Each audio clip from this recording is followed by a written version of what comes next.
1. Email. A common resource provided by the Internet is a worldwide system for sending and receiving electronic mail, known as email. As a matter of fact, email represents a large portion of all Internet traffic, and is for many the only Internet resource they use. One of the reasons for its popularity is perhaps that email is easy to handle. The process of sending email is similar to that of sending the regular mail.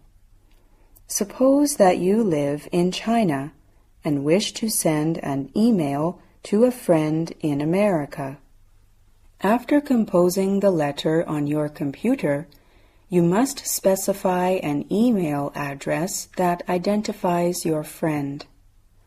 Once you send this electronic letter, it travels from your computer, often through a device called a modem, which connects your computer to the Internet via the telephone network. Off it goes, bound for various computers that act like local and national postal routing facilities. They have enough information to get the letter to a destination computer, where your friend can receive it. Unlike the regular mail, email often reaches its destination, even on other continents, in minutes or less, unless some part of the network is out of order. The ease of email makes it a popular form of communication. 2. The telephone. The telephone is the most common means of communication. It is the greatest carrier of messages. Many people use it almost every day. I can hardly imagine how we should get on if we didn't have telephones. There are some advantages of telephones. The first is speed, and the second is directness. If you want to get an immediate connection, it is obviously quicker to phone someone rather than to write a letter. If you want information, it is often possible to get it directly by phone. Another advantage is that the telephone can give you a personal feeling. If you want to speak or get in contact with a friend or a relative, you feel much closer to them when you are talking to them on the telephone. Whereas in a letter, the words you write down are rather impersonal. However, telephones have some disadvantages. If you have a telephone at home, it often rings at an inconvenient time. For example, the telephone may ring when you are watching your favorite television program. Another disadvantage is that sometimes you might misunderstand what somebody is saying. If it is a matter of really important information, it is probably safer to have it in a letter rather than on telephone. 3. The seasons. The year is divided into 4 seasons: spring, summer, autumn, and winter. In spring, nature wakes from her long winter sleep. The trees are filled with new life. The earth is warmed by the rays of the sun, and the weather gets gradually milder. The fields and meadows are covered with fresh green grass. The woods and forests are filled with the songs of birds. The sky is blue and cloudless. At night, millions of stars shine in the darkness. When summer comes, the weather gets warmer still, and sometimes it's very hot. It's the farmer's busy season, He works in his fields from morning till night. The grass must be cut, and the hay must be made, while the dry weather lasts. Autumn brings with it harvest time, when the crops are gathered in, and the fruit is picked in the orchards. The days get shorter, and the nights longer. The woods turn yellow, and leaves begin to fall from the trees. When winter comes, we spend more time indoors because outdoors it's cold. Rivers and lakes are frozen, and the roads are sometimes covered with slippery ice or deep snow. 4. Television. Obviously, television has both advantages and disadvantages. In the first place, television is not only a convenient source of entertainment, but also a comparatively cheap one. With a TV set in the family, people don't have to pay for expensive seats at the theater, the cinema, or the opera. All they have to do is to push a button or turn a knob, and they can see plays, films, operas, and shows of every kind. Some people, however, think that this is where the danger lies. The television viewers need do nothing. He does not even have to use his legs if he has a remote control. He makes no choice and exercises no judgment. He is completely passive and has everything presented to him without any effort on his part. Television, it is often said, keeps one informed about current events and the latest developments in science and politics.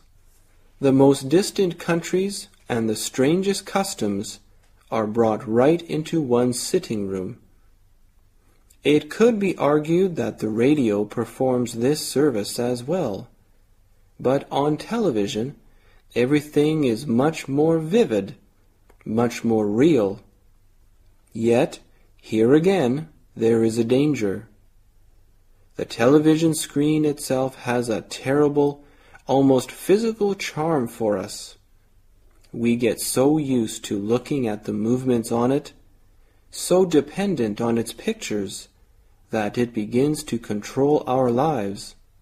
People are often heard to say that their television sets have broken down and that they have suddenly found that they have far more time to do things and that they have actually begun to talk to each other again.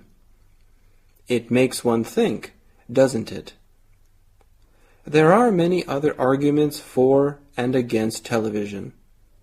We must realize that television in itself is neither good nor bad. It is the use to which it is put that determines its value to society. 5. Insurance. Life is full of dangers and surprises. Your house may burn down, and you may fall out of the window and break your neck.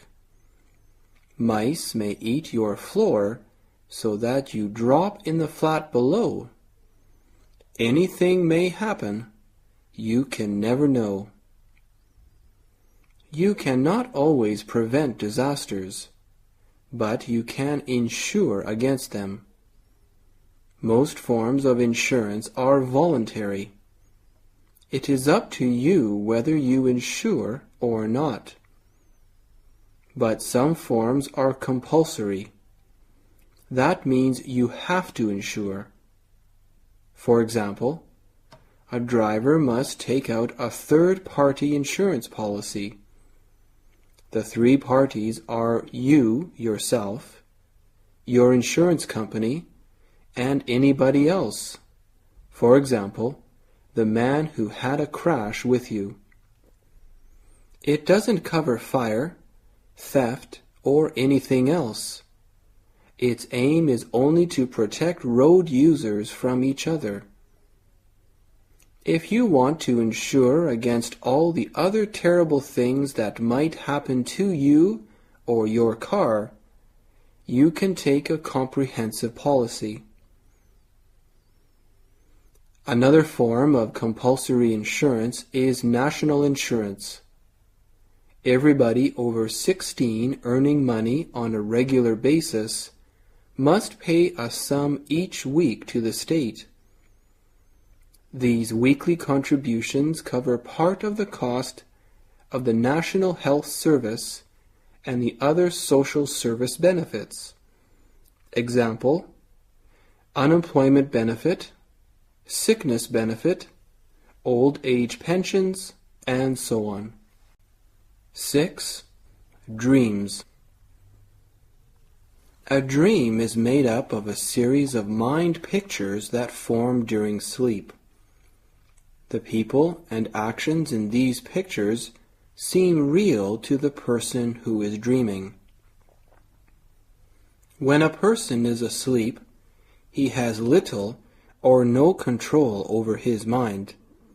Then, ideas and feelings come out to form the mind picture known as dreams.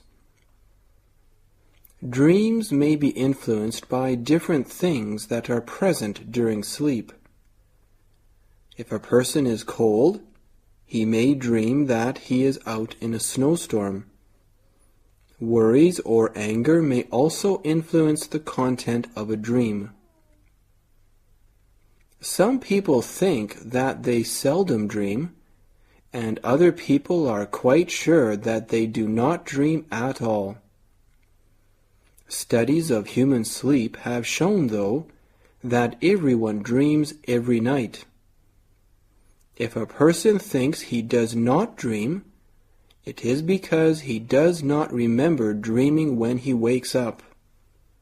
Usually, a person may dream 3 to 7 times for a total of 1 to 2 hours of dreaming every night. Not only does everyone dream, but it seems that we all need to dream. One theory is that dreaming gives us a chance to escape from the rules of our real world. In dreams, we can see our wishes come true. We can be rich, powerful, and successful. 7. Advantages of a job interview.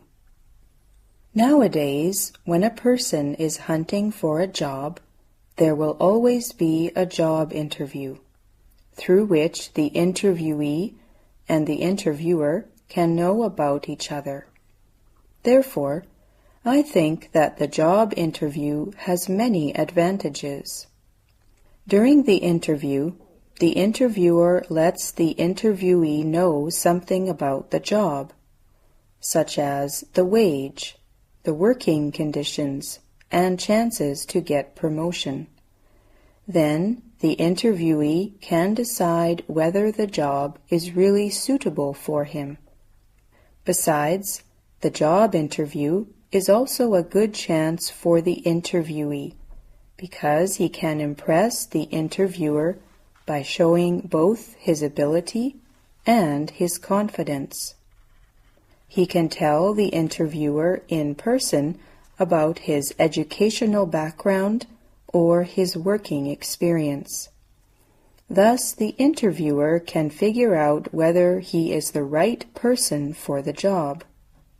In addition, the job interview will do good to both the interviewer and the interviewee. By means of interview, the interviewee can find a good job, and the interviewer can find a suitable person, if both of them make the best of the job interview. 8. Career selection. Has your son chosen his career yet, Mrs. Young? What is he going to do when he leaves college? Is he going to be a doctor like his father? Oh, no. He's decided not to be a doctor. He's seen the hard life of a doctor. Mrs. Black, he's made up his mind to be an engineer. Oh, that's very interesting. A mechanical engineer, like my husband? No, not that sort. Of course, Patrick is very interested in cars too, but he isn't going to make them. There are several kinds of engineers, aren't there? Electrical engineers, chemical engineers. Oh no. Patrick is taking a general course on civil engineering at the university. You know, a civil engineer is a man who makes roads and bridges and that sort of thing. When he's finished the course, he'll take a special course on water supply. Oh, how interesting! Does he intend to go abroad? Oh, yes. When he's finished his education, perhaps he'll take a job abroad. There are a lot of opportunities for water supply engineers, especially in underdeveloped countries. 9. Choosing careers. Parents generally believe it is their responsibility to plan the careers for their children. They claim that they know their children well enough to decide what kind of job suits them. Hoping that their children will go in for professions that will bring them the greatest prestige and economic benefit, many parents think that their children are too young to see this for themselves. There are some parents who even expect their children to take over the careers of their fathers. For these reasons, many parents insist that their children should obey them in choosing careers. But many children suggest that they should be left free to choose their own careers. For one thing, parents and children may not share the same interest. A job that appeals to parents is likely to be boring for their children. For another, children have been brought up in a different age from their parents, and therefore they should be allowed to cultivate a spirit of independence and self-reliance. In short, children should be free to make their own decisions as to future careers. In my opinion, in this case, as in many other things, mutual understanding is important. On the one hand, parents' view does reflect their concern for the well-being of their children. On the other hand, after all, it is children who will be doing the jobs. Therefore, it will be wise for parents to give them this freedom, while children should consult their parents when it is necessary. 10. The successful interview. To be successful in a job interview, the applicant should show certain personal and professional qualities. Inasmuch as the first and often lasting impression of a person is decided by the clothes he wears, the job applicant should take care to appear well-groomed and modestly dressed, avoiding the extremes of too elaborate or too casual. Besides care for personal appearance, he should pay attention to his manner of speaking, which should be neither ostentatious nor familiar, but rather straightforward, accurate, and friendly. In addition, he should be prepared to talk knowledgeably about the requirements of the position for which he is applying in relation to his own professional experience and interests.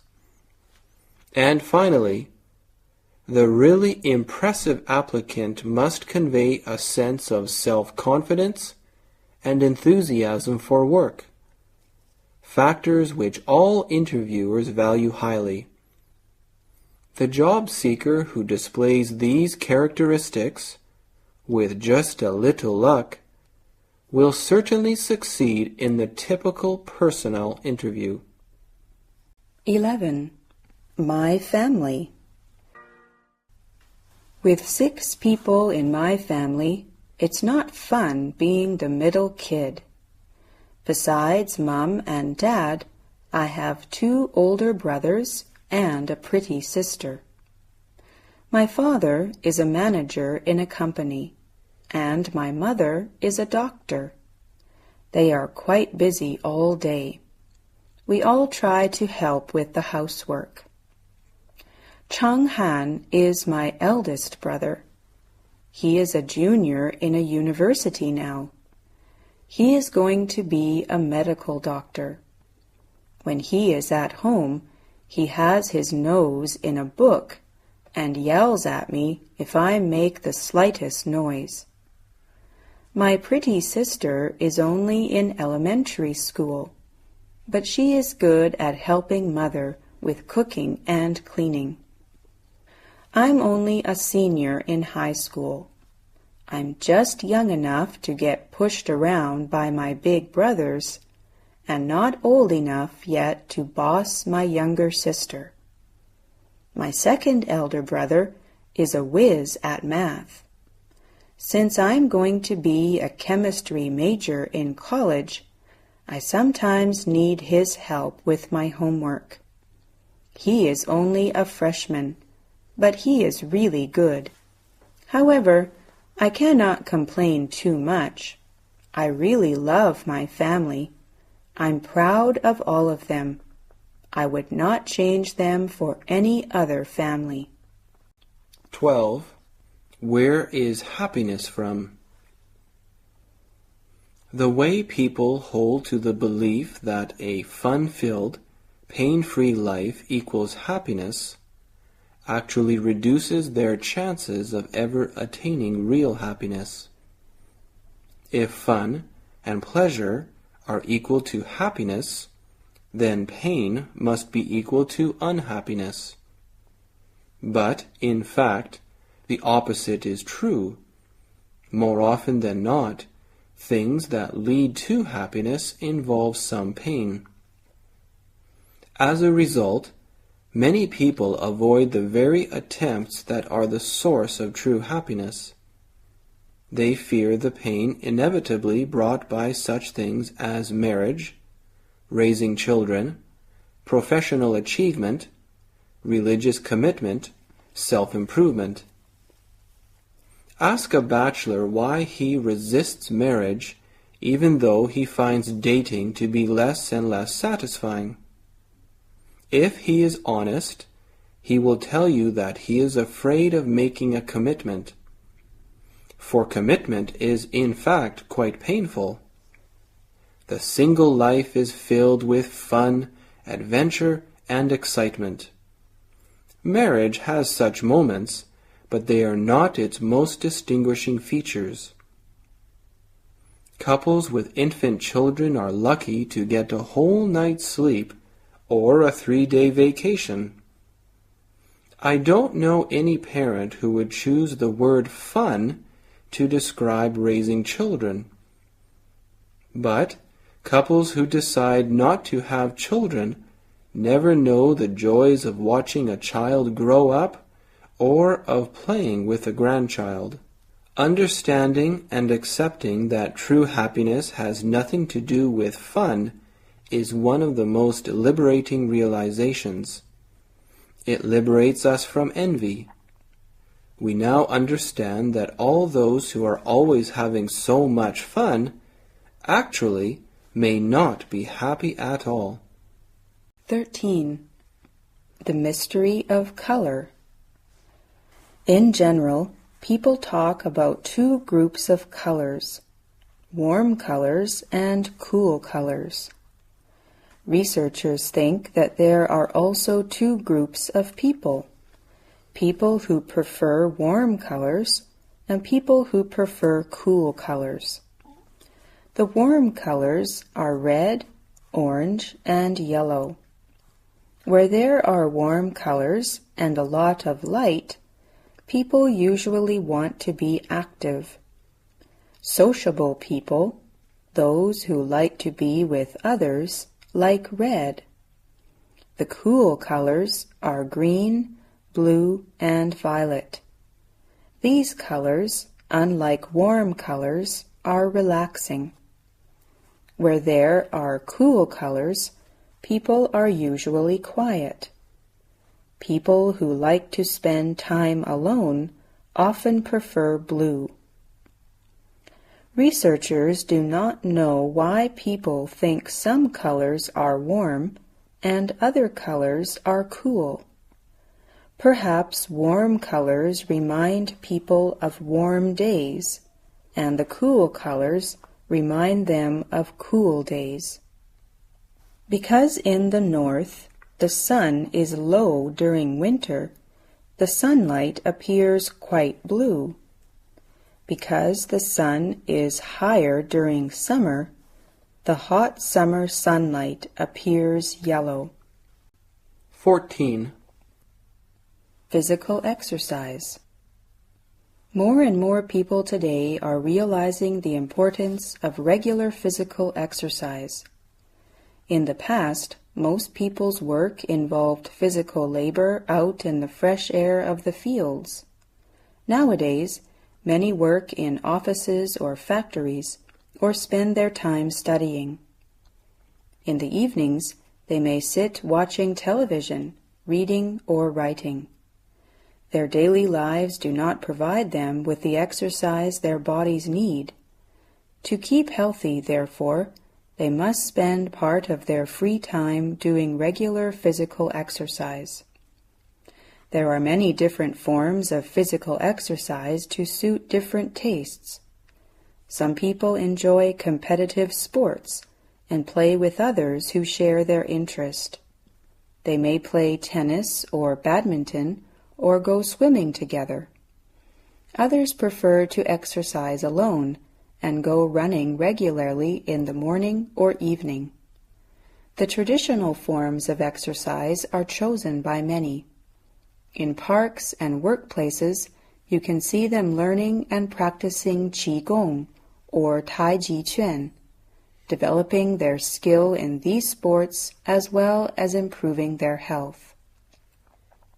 However, the form of physical exercise must be chosen carefully.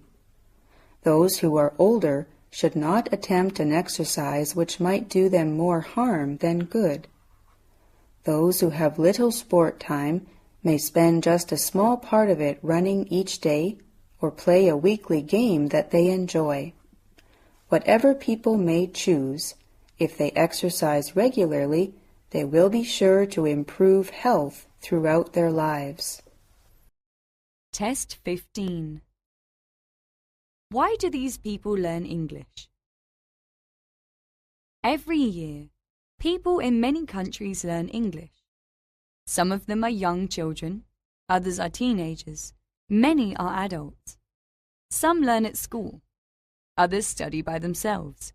A few learn English just by hearing the language in films, on television, and in the office or among their friends. But not many are lucky enough to do that. Most people must work hard to learn English. Why do all these people learn English? It's not difficult to answer this question. Many boys and girls learn English at school because it is one of their subjects. Many adults learn English because it is useful for their work. Teenagers often learn English for their higher studies because some of their books are in English at the college or university. Other people learn English because they want to read newspapers or magazines in English. 16. Noise pollution. In the past, Noise was rarely associated with pollution, but recently it is found that many mental diseases are closely related to noise. Therefore, it is also labeled as a kind of pollution nowadays. That there is too much noise afflicting our daily life is a manifest fact. Especially in big cities, it is almost a dream to enjoy a short period of noiseless, tranquil leisure time, except at dawn or in the depth of night. Whistling vehicles, bustling crowds of people, untiring loudspeakers of various stores, and lots of others produce nerve-wracking noise. Noise diverts our attention, disturbs our sleep, and destroys our ears. As a consequence, we are becoming more and more fidgety and upset because of the noise pollution. It is high time that serious consideration was given to noise pollution. Moreover, measures should be taken to protect people against noise and secure us a quiet environment. It is an arduous task, yet it can be accomplished if only we try not to be short-sighted and think twice before any hasty and irrational decisions are made. 17. Health is more important than wealth. As the proverb says, no one knows the value of health until he loses it. In other words, nothing is more valuable than health. It is clear that health is the foundation of one's future success. If you become sick, it is nearly impossible to pursue your career effectively, much less make your dreams come true. On the other hand, if you are strong, you can go all out to overcome the obstacles that lie ahead of you. Health is the resource of our energy. What should we do to maintain our health? First, we should exercise every day to strengthen our muscles. Second, we might as well keep good hours. If we get up early, we can breathe fresh air and see the sunrise. This habit can do wonders for our outlook on life. Third, there is a proverb that says, "Prevention is better than cure." If you pay close attention to your health, you can avoid getting sick, or at least cure yourself of a disease while it is still in its beginning stage. In conclusion, health is more important than wealth. Those who are rich but poor in health are no more fortunate than those who are poor but healthy in body. If you want your wish to come true, health is the most important component of your success. 18. Should I live in the countryside or in the city? By living in the countryside, we may enjoy fresh air and food. Unlike the cities, there is almost no pollution in the countryside. What's more, we are much closer to nature. Green trees and grass are everywhere. Life in the countryside is also peaceful and safe. The crime rate there is much lower than in the cities. People in the rural area are more closely related with each other, and they seldom feel lonely. Whenever one is in trouble, others will lend a hand. On the other hand, to live in the cities is not a bad choice either. City traffic is so well developed that people can go anywhere easily and quickly. It is also convenient to do shopping because many shops and markets are just round the corner. In addition, urban people can enjoy more leisure and entertainment. Cinemas, bars, restaurants, and parks are everywhere, and some are open day and night. In a word, city people can always have fun if they have time and money. There are both advantages and disadvantages for people either living in the rural or urban areas. We can't have both at the same time. As the saying goes, You can't eat the cake and have it. As for myself, I would prefer to work in a city and live in the countryside. Maybe the suburban area is the best choice. 19. Having breakfast or not. Generations of Americans have been brought up to believe that a good breakfast is one of life's essentials. Eating breakfast at the start of the day, we have all been told and told again, is as necessary as putting gasoline in the family car before starting a trip. But for many people, the thought of food as the first thing in the morning is by no means a pleasure. So, despite all the efforts, they still take no breakfast. Between 1997 and 1983, the latest year for which figures are available, the number of people who didn't have breakfast increased by 33%, from 8.8 million to 11.7 million, according to the Chicago-based Market Research Corporation of America. For those who feel pain or guilt about not eating breakfast, however, there is some good news. Several studies in the last few years indicate that, for adults especially, there may be nothing wrong with omitting breakfast. Going without breakfast does not affect performance, said Arnold E. Bender, former professor of nutrition at Queen Elizabeth College in London. Nor does giving people breakfast improve performance.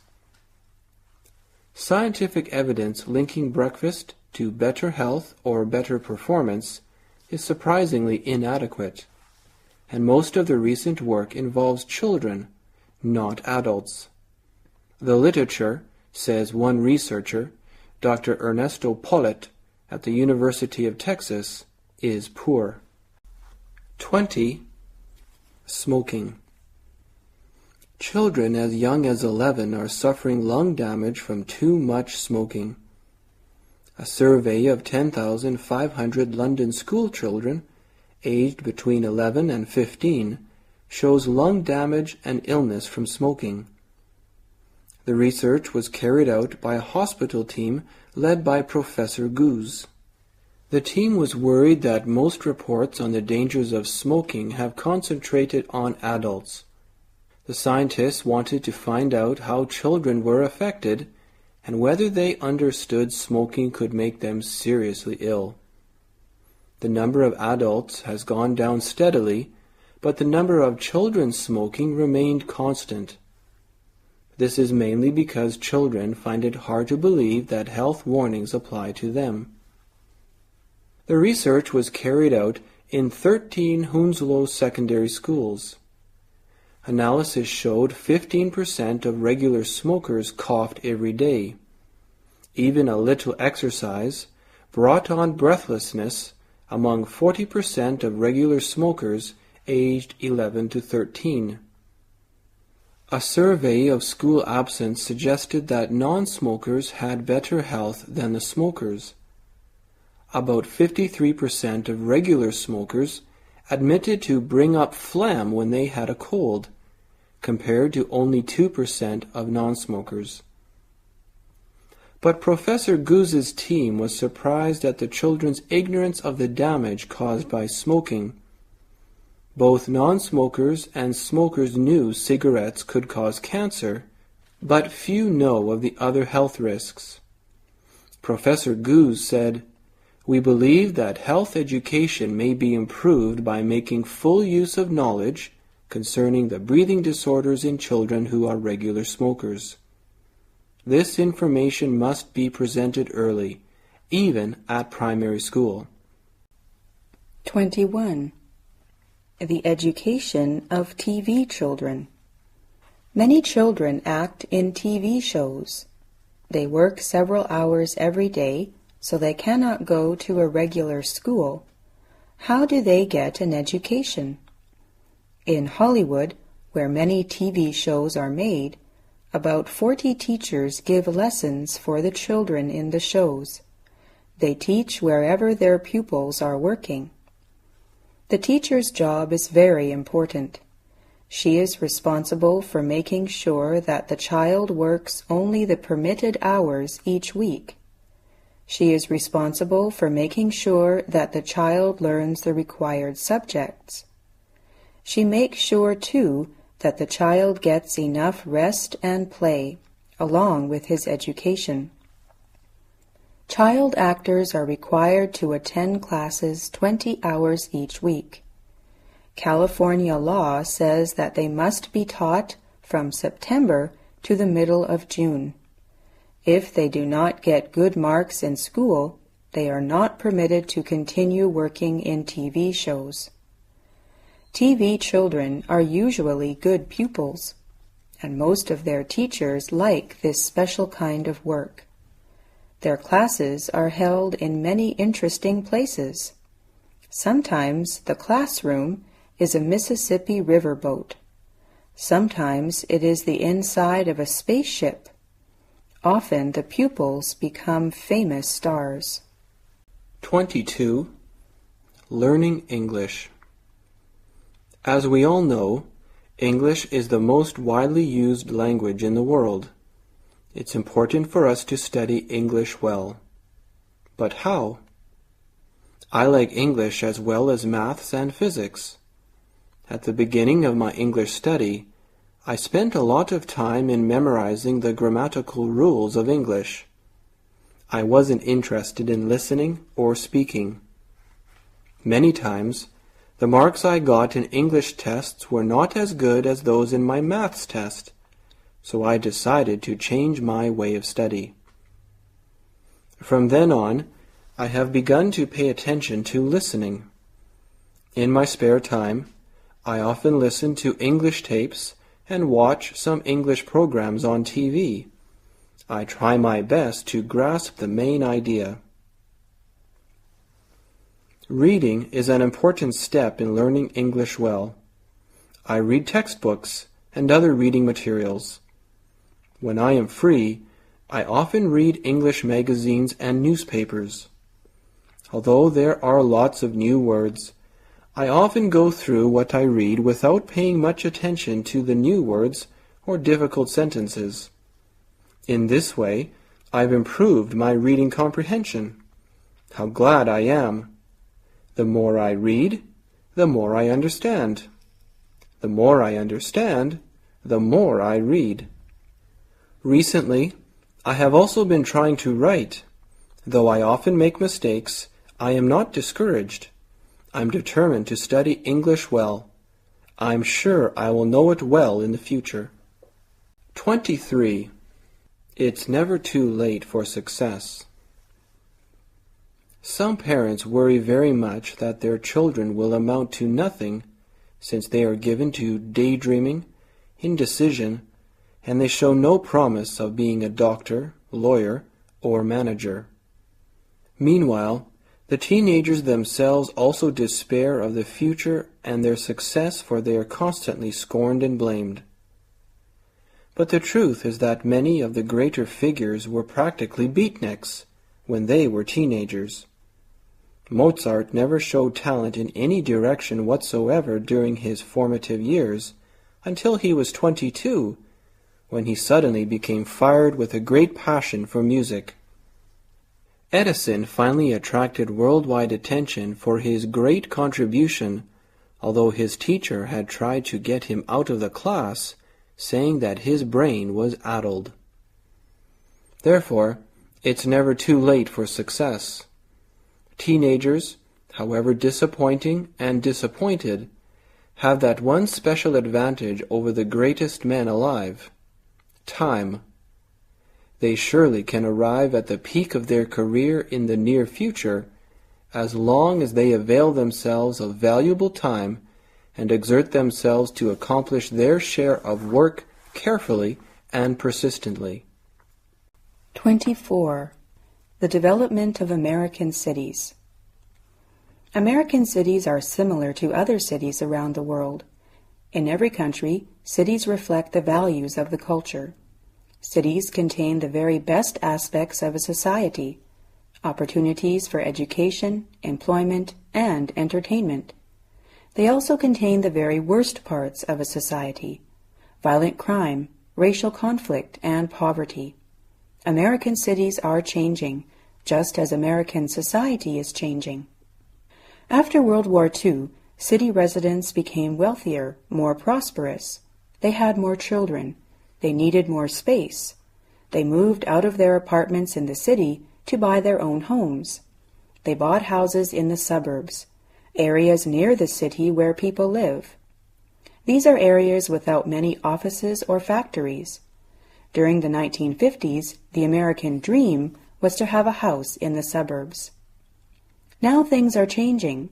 The children of the people who left the cities in 1950s are now adults.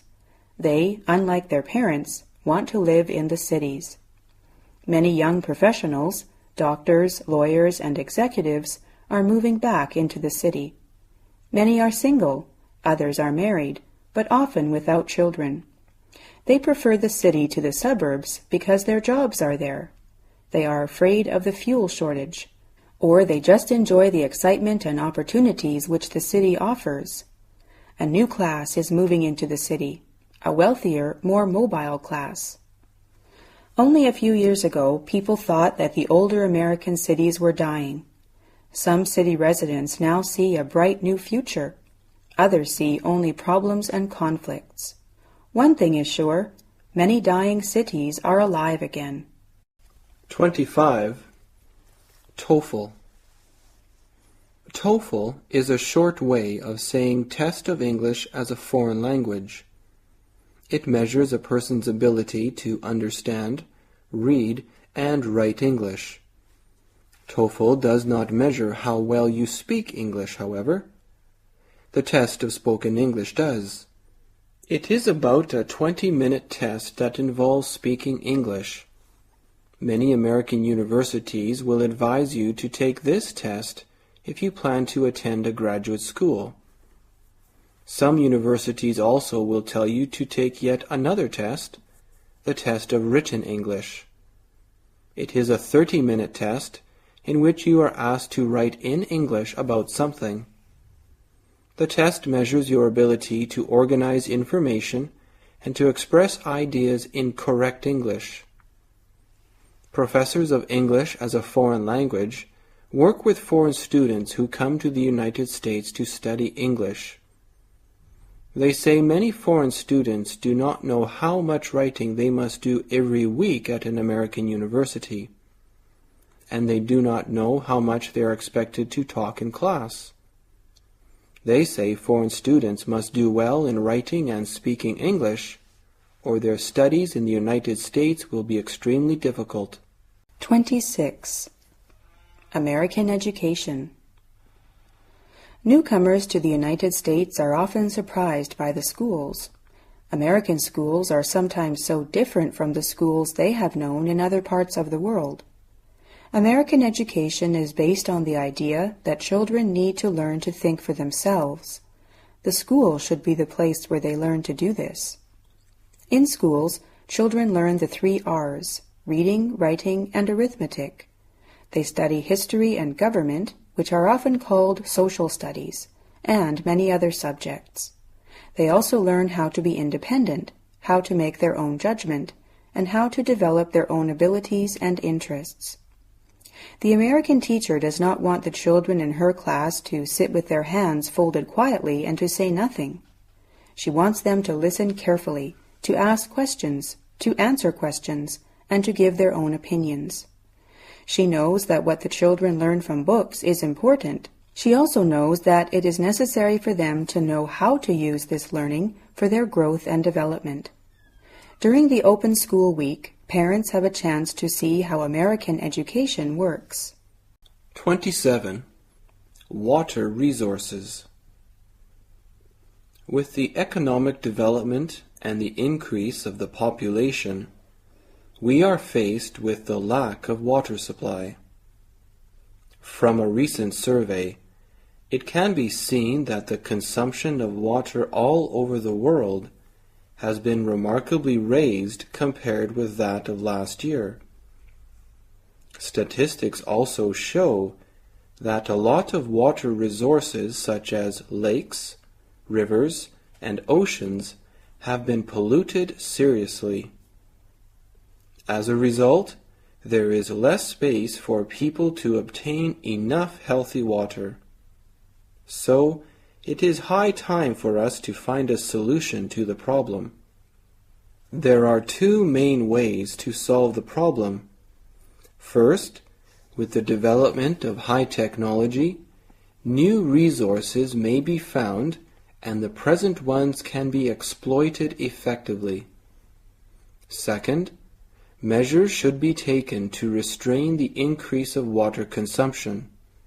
For example, we can advocate the recycling of water in industry. Being one of those whose life had been threatened by the crisis, I would like to do something helpful, such as not wasting water in daily life and spreading the idea of protecting environment.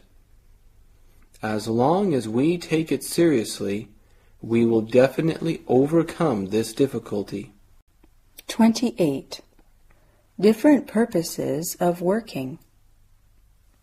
Careerists are people whose self-image is determined almost exclusively by their jobs. Virtually everything they do is designed to advance their careers. They are defined by their jobs. When you meet a careerist at a party, he immediately tells you his occupation. Take away a careerist's job, and he doesn't know who he is. He loses his identity. His life is seriously out of balance. This particular disease is called careerism. Workaholics may or may not be careerists. Workaholics also spend most of their time and energy on their jobs, but there may be different reasons for their work pattern. They may not even identify with their jobs. Work may simply be an escape, an effort to avoid dealing with life. On the other hand, a workaholic may love his job and simply become addicted to the pleasure of doing it, and doing it well. Careerists may not even like their jobs.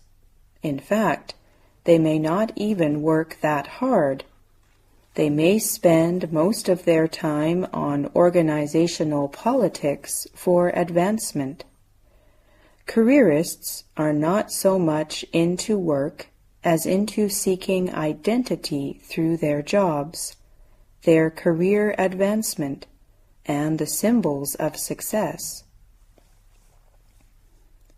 A workaholic may be working to help others or to support a noble cause. If we are working on projects we see as important to social transformation, it is easy to become obsessed with the project and let other areas of our lives slide. We must all strive to avoid this pitfall. Managers must be alert to both careerists and workaholics, recognize the differences, and seek to help both move in the direction of wholeness. 29. The killer, smoking. 2 days later, I was wheeled into the surgery. The tumor was inoperable, so they just sewed me up again. After a month or so, I went for radiation treatment 5 days a week for 7 weeks. It made me unbelievably tired. On the way home, Bernice would have to pull the car off the road so I could vomit. One of the first walks I took was out to the letterbox. It's less than 100 meters away, but I had to sit down halfway there. The birds were singing, and the smell of honeysuckle filled the air. I thought, the world is such a beautiful place. Why did I have to ruin it for myself by smoking? I'm angry with myself for smoking. but I'm also angry with the tobacco companies. I saw a couple of cigarette executives on TV the other day, and they had the gall to say there's no proof that smoking is bad for you. I'm proof. Today, when I look in the mirror, I am shocked by what I see. A man with no teeth, a scar from his chest round to his back, struggling to walk, face distorted with pain. And then I realize what I want to do. I want to have my picture blown up and plastered all over the world on giant billboards. Because now, you see, I'm the real Marlboro Man. 30. American education system. In the United States, boys and girls start school when they are 5 years old. In some states, they must stay in school until they are 16. Most students are 17 or 18 years old when they leave secondary school. Another name for secondary school is high school. Most children go to public elementary and secondary schools. The parents of public pupils do not have to pay directly for their children's education because tax money supports the public schools. If a child attends a private school, his parents pay for the child's education. Today, about half of the high school graduates go to college and universities that receive tax money from the government. A student at a state university does not have to pay very much if his parents live in that state. Private colleges and universities are expensive. However, almost half of the college students in the United States work while they are studying. When a student's family is not rich, he has to earn money for part of his college expenses. 31. The Great Titanic. The great ship Titanic sailed for New York from Southampton on April 10, 1912. She was carrying 1,316 passengers and a crew of 891. Even by modern standards, the 46,000-ton Titanic was a colossal ship. At that time, however, she was not only the largest ship that had ever been built, but was regarded as unsinkable, for she had 16 watertight compartments. Even if 2 of these were flooded, she would still be able to float. The tragic sinking of this great liner will always be remembered, for she went down on her first voyage with heavy loss of life. 4 days after setting out, while the Titanic was sailing across the icy waters of the North Atlantic, a huge iceberg was suddenly spotted by a lookout. After the alarm had been given, the great ship turned sharply to avoid a direct collision. The Titanic turned just in time, narrowly missing the immense wall of iceberg over 100 feet out of the water beside her. Suddenly, there was a slight trembling sound from below, and the captain went down to see what had happened. The noise had been so faint that no one thought that the ship had been damaged. Below, the captain realized to his horror that the Titanic was sinking rapidly, for 5 of her 16 watertight compartments had already been flooded. The order to abandon the ship was given, and hundreds of people plunged into the icy water. As there were not enough lifeboats for everybody, 1,500 lives were lost. 32. Vitamins.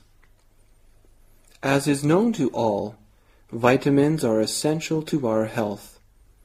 Listed in the table are 3 different kinds of vitamins. They are vitamins A, B, and C. Vitamin A comes mainly from milk, butter, cheese, fish, and green vegetables. It is very important for healthy skin and teeth, as well as for normal growth of the human body. Lack of it may cause skin troubles and bad eyesight, and our resistance to disease may be lowered accordingly.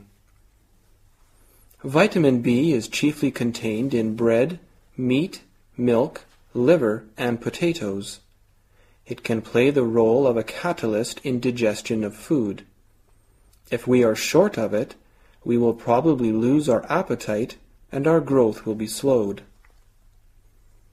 Vitamin C generally exists in fruit, potatoes, and green vegetables. It is necessary for the formation of teeth, bones, and blood vessels. Without enough of it, our growth will also be slowed. The amount of different kinds of vitamins needed daily by humans varies considerably.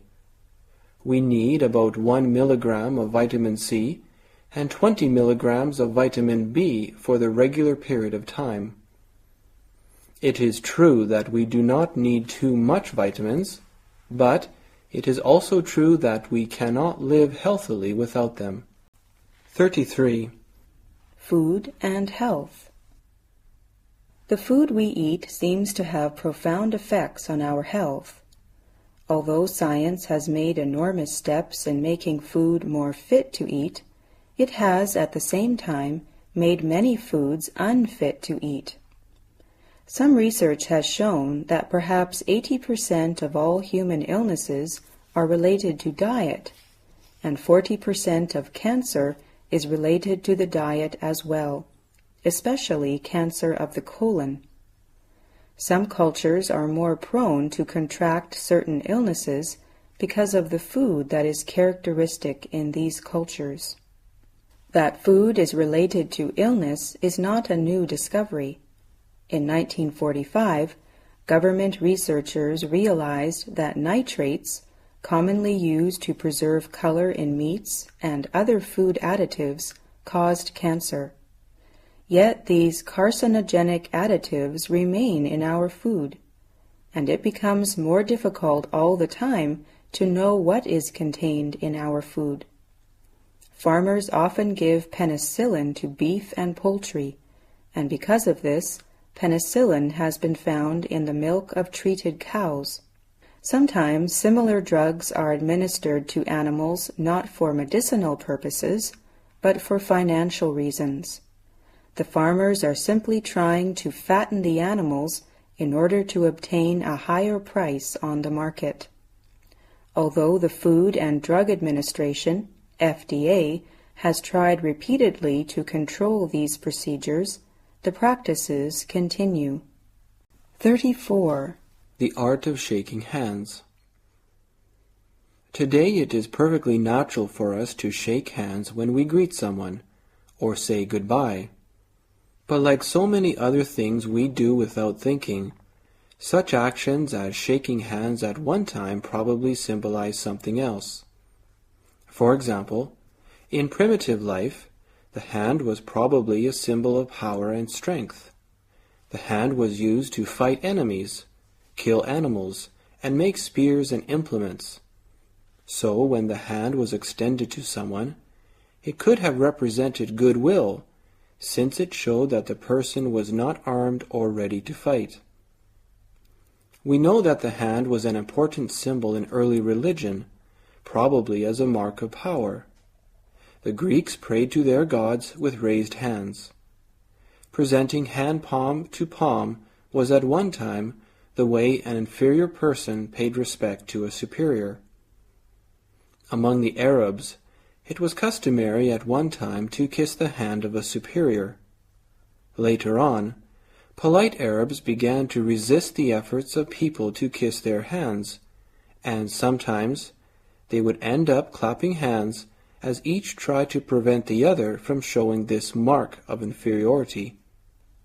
The early Greeks held out the right hand when they wished to indicate friendship to a stranger. The hand, and what was done with it, have been full of meaning to people down through the ages. And while we shake hands, we are really carrying on a custom that has been handed down to us from ancient times. 35. Mother's love. Only a mother's love is selfless love. Anyone can see how sincerely mothers love their children. When you were a baby, your mother protected you as much as she could. In your waking hours, she held you in her arms. Whenever you made the least noise, she stopped her work to attend to you. Sometimes, when she slept at night, the least stir on your part would awake her. She gave her whole heart to you. When you were old enough to go to school, you might think it was natural, but your mother would never forget that day. When the weather grew a little colder, she would think that you might be wearing too little clothing. When it became a little warmer, she would be afraid that you were wearing too much. When there was anything nice to eat in the family, she would wish you were at home to eat it. When she heard of your good health and work at school, she would feel happy. In case your health and work were not very good, she would feel sorry for you, even more sorry than you felt yourself. When you went home for a vacation, she would make your bed and prepare foods for you as if you were a guest. When you were about to go back to school at the end of a vacation, she prepared something for you to take back. If you searched the trunk carefully, you might find some tears in a corner, which your mother had shed for your leaving. 36. Human nose. The human nose has given to the languages of the world many interesting expressions. Of course, this is not surprising. Without the nose, we could not breathe or smell.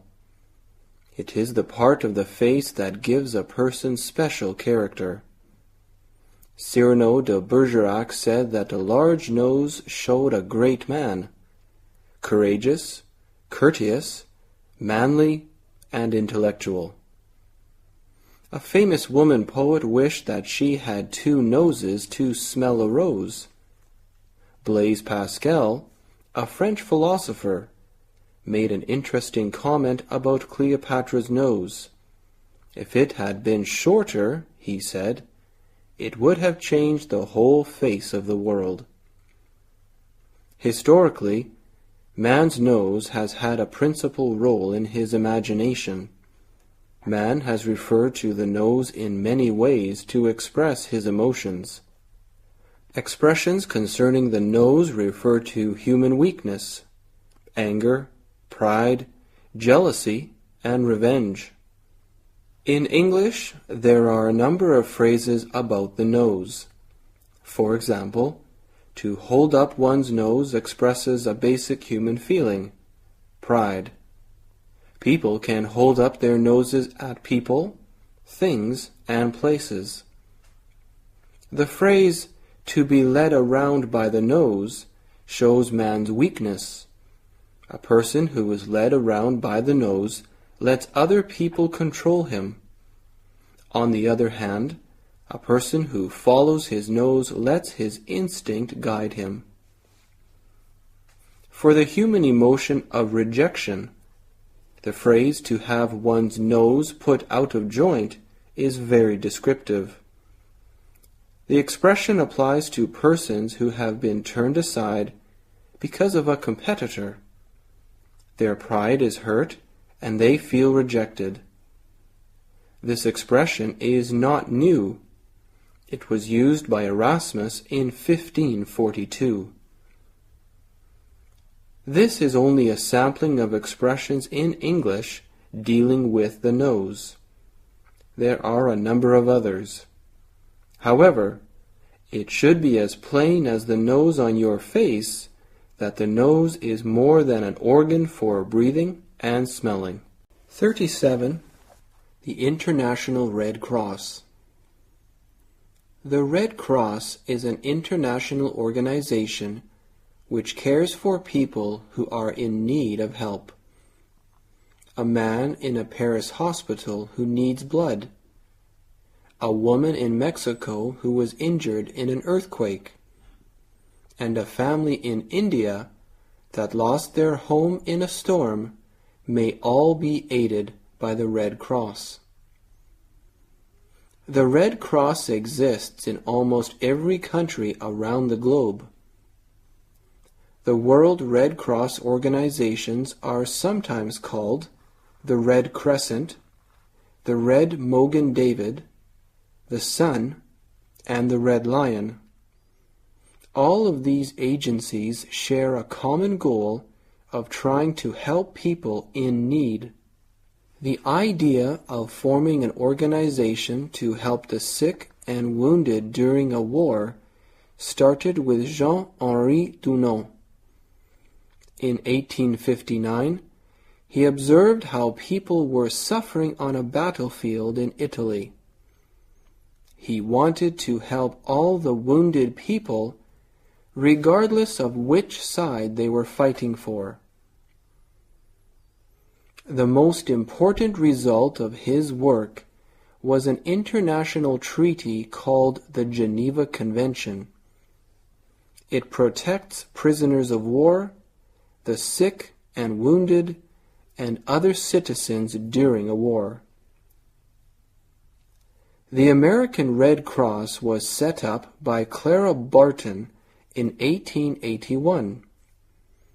Today, the Red Cross in the United States provides a number of services for the public, such as helping people in need, teaching first aid, demonstrating water safety and artificial respiration, and providing blood.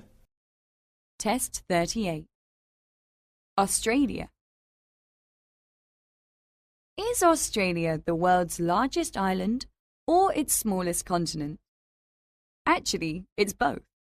In fact, Australia is the only country that is also a continent. Although roughly the size of the United States mainland, Australia has a population of about 16.5 million people. That makes this island nation one of the least densely populated countries. What ethnic groups make up the Australian population? The majority of Australians are of English, Irish, Italian, Greek, Dutch, and Polish descent. However, over the past 50 years, some 4 million people from more than 120 countries have made Australia their home. This includes a large number of Asian and African immigrants. In addition to being the smallest, Australia is also the driest inhabited continent. Lush green pastures may be typical in sheep farming areas. However, most of the land, particularly in the outback, is so arid that people are unable to live on it in its undeveloped state.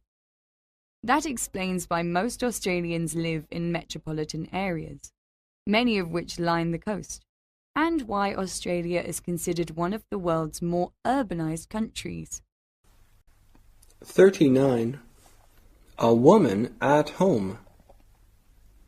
In Japan, most people still feel that a woman's place is in the home, and most women willingly accept their traditional role as wives, leaving the business of making a living to their husbands.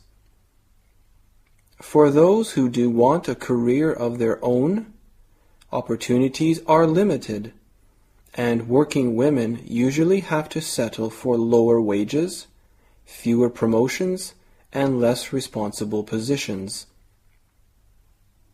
In America, on the other hand, most women, including wives and mothers, work most of their lives.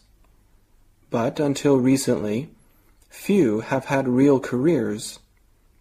As in Japan, most fields are dominated by men, and opportunities for women have been restricted, salaries low, chances for advancement rare.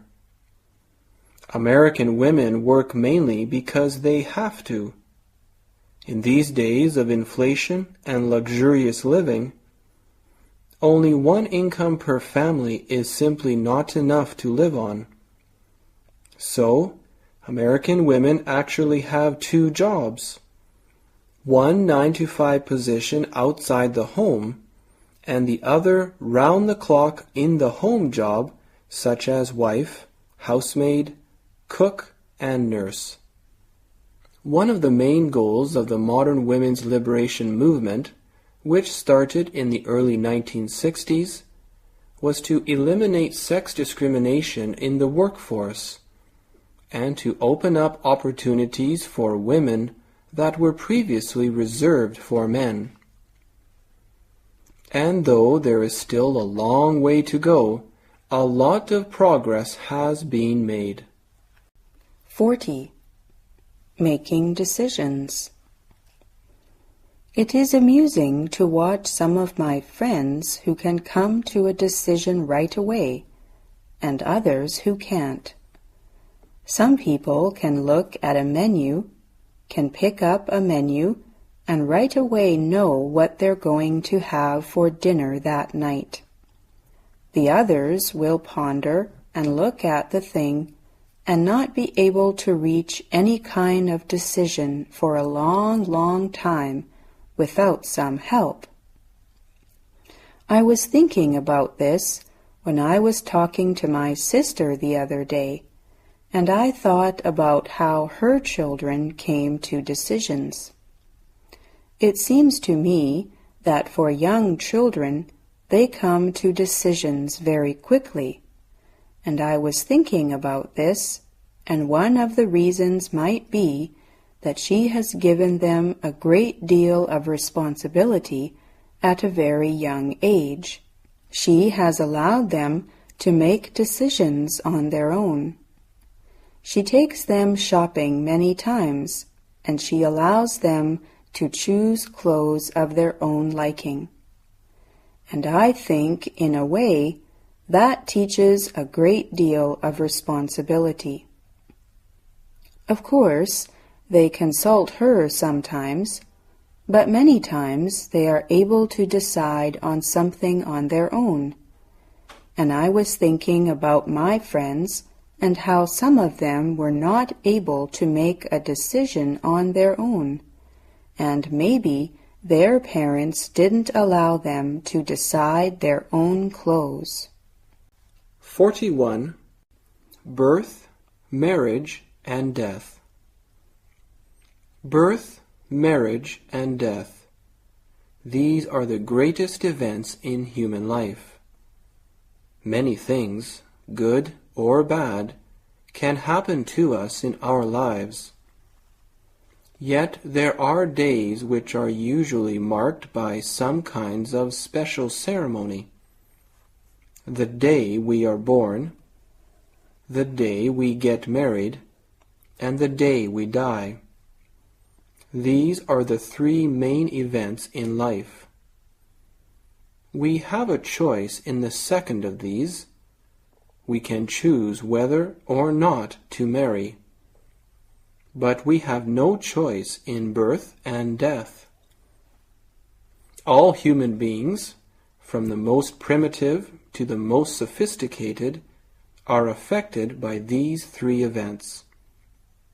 The only thing that differs in each society is the way these events are celebrated. But all societies share common characteristics. Birth is a time of joy. The proud parents receive congratulations and presents on behalf of the newborn. Marriage is also a time of joy.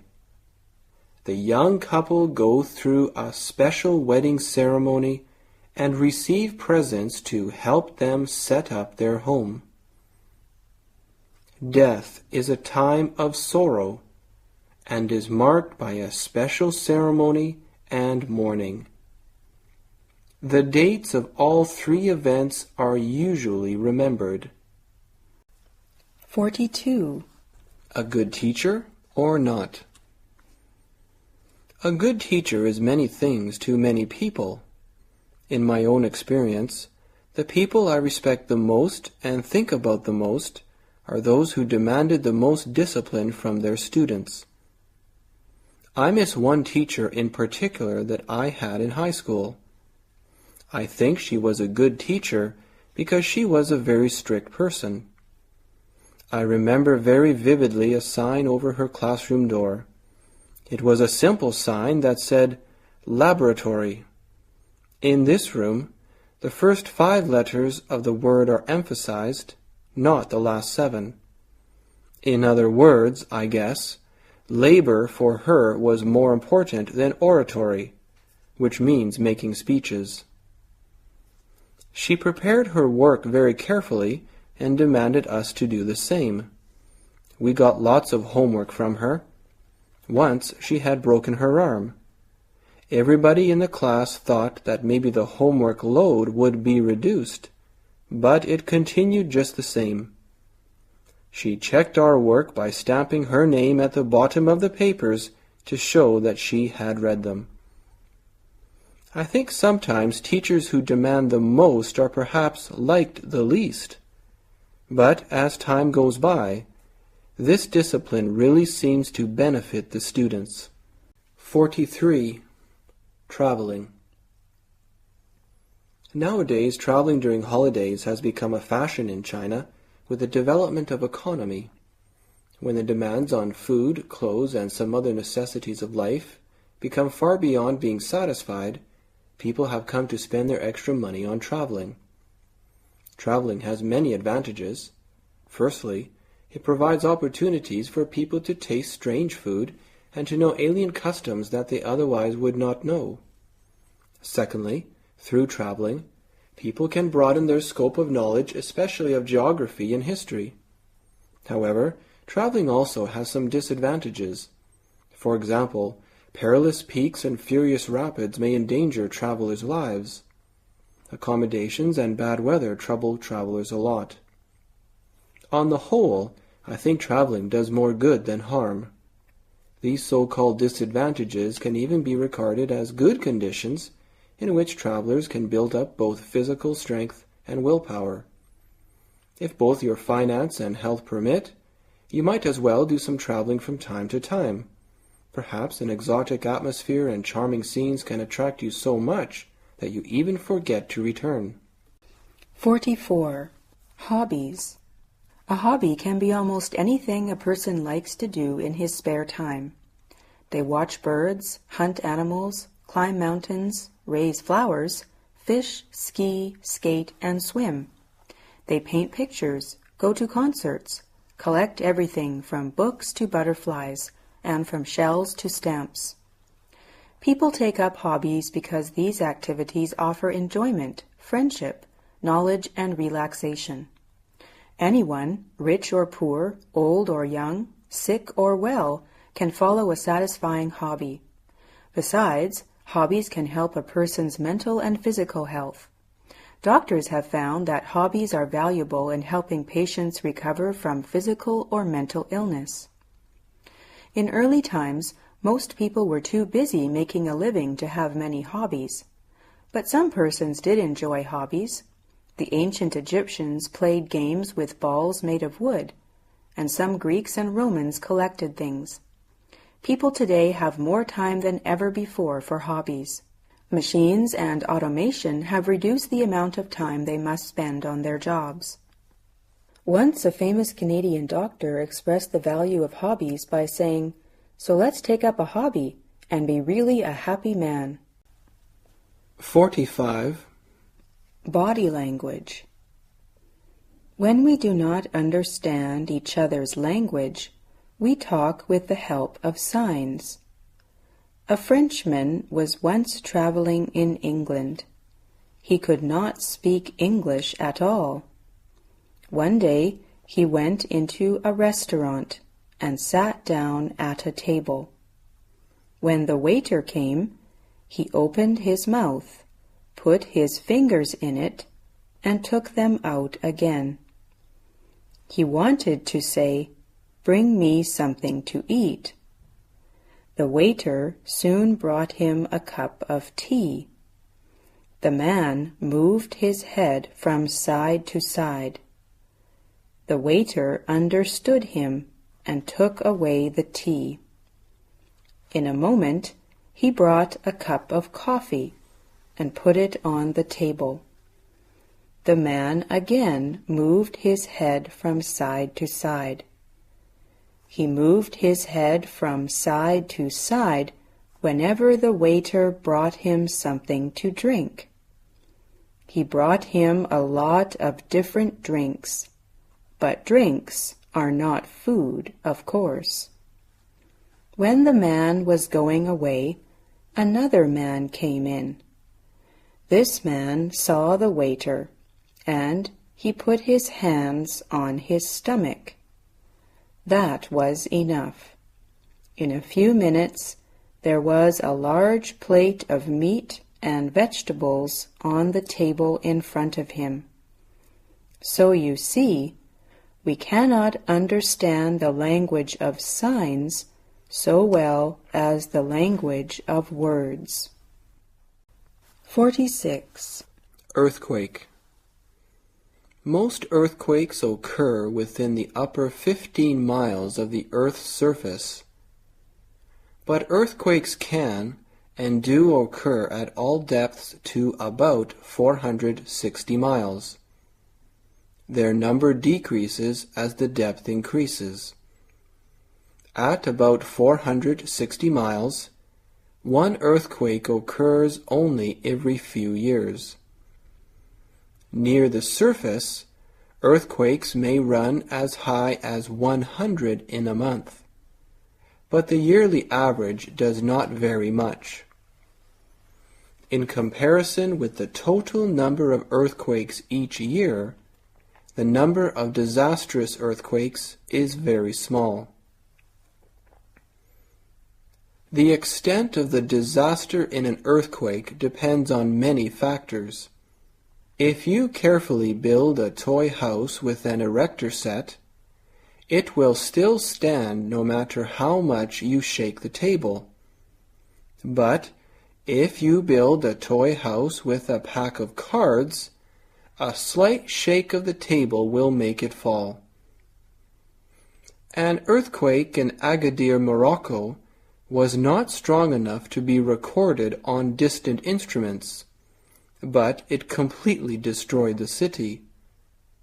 Many stronger earthquakes have done comparatively little damage. If a building is well constructed and built on solid ground, it will resist an earthquake. Most deaths in earthquakes have been due to faulty building construction or poor building sites. A very serious factor is panic.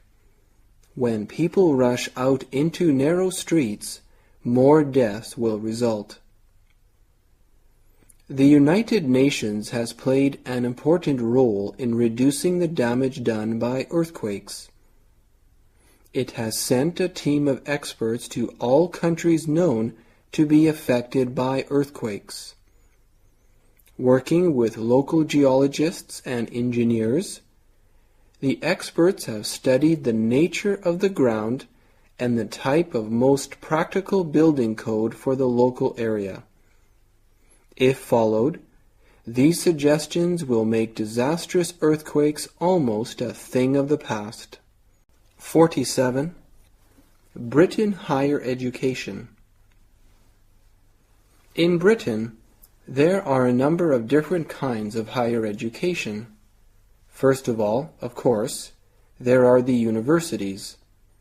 Everyone may have heard of Oxford and Cambridge, the two oldest universities in England.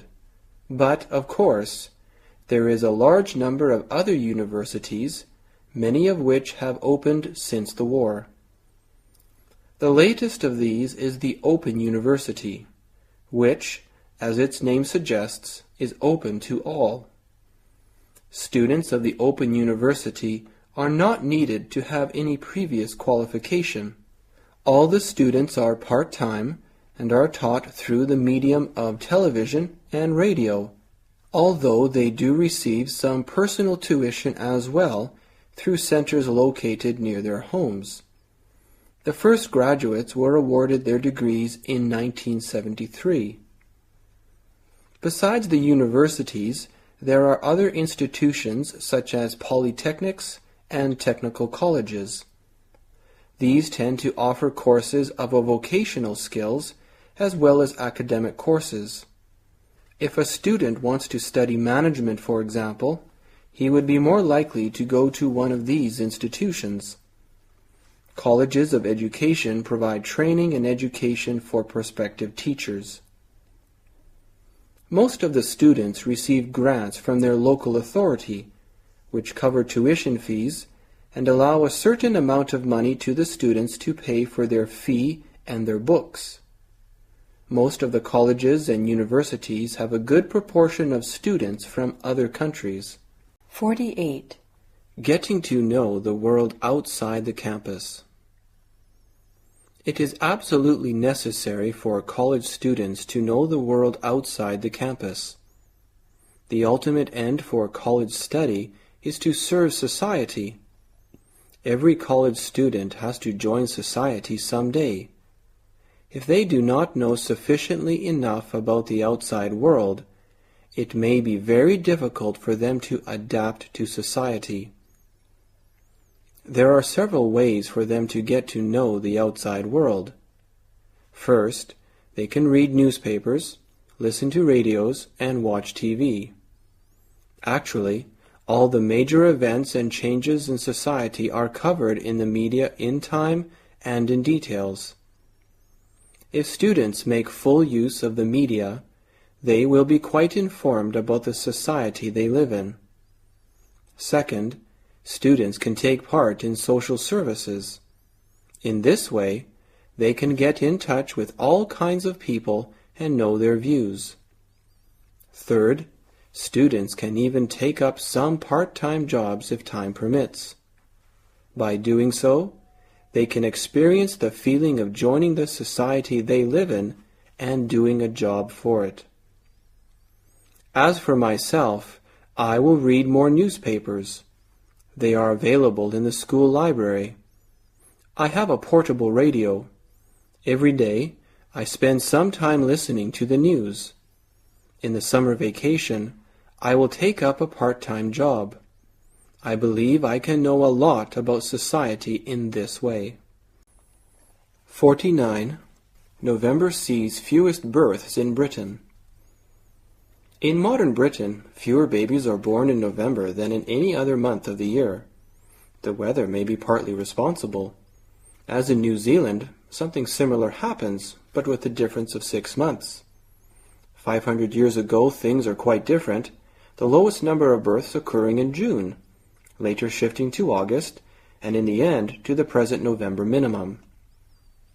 The reason for this may be found in the pattern of marriage, which in earlier times reached a peak in November, with fewest marriages taking place in February and March.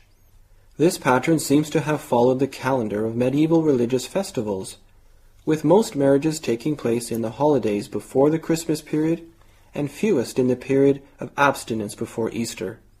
The cycle seems to have changed gradually as the religious festivals of the medieval church lost their importance as a punctuation point in the working year, and thus ceased to determine the pattern of marriage and the related pattern of births. 50. Housing problem. In the United States, many people only lived in large 2- and 3-story homes. Today, many people would like to live in such houses, but most people can't.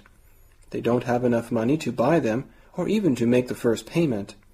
So many people rent from month to month. But some Americans really want to live in a house of their own, so they build their own homes. They buy a house that is situated in an area where houses are cheaper. It is better to reside in a bad part of town, they think, than not to live in a house at all, or they buy an old house and redesign it. Then they decorate it with old-style furniture. Sometimes they can make an old house look more beautiful than a new one. Usually, it is not difficult for people to find an old home to buy.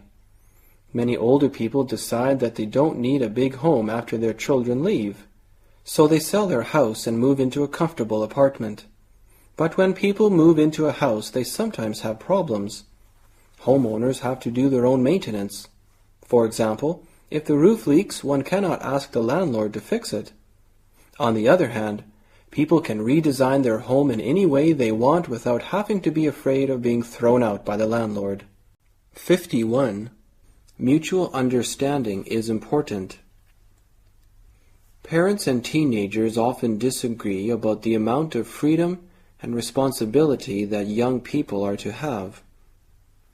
Teenagers often want to be free to choose their own direction to spend leisure time.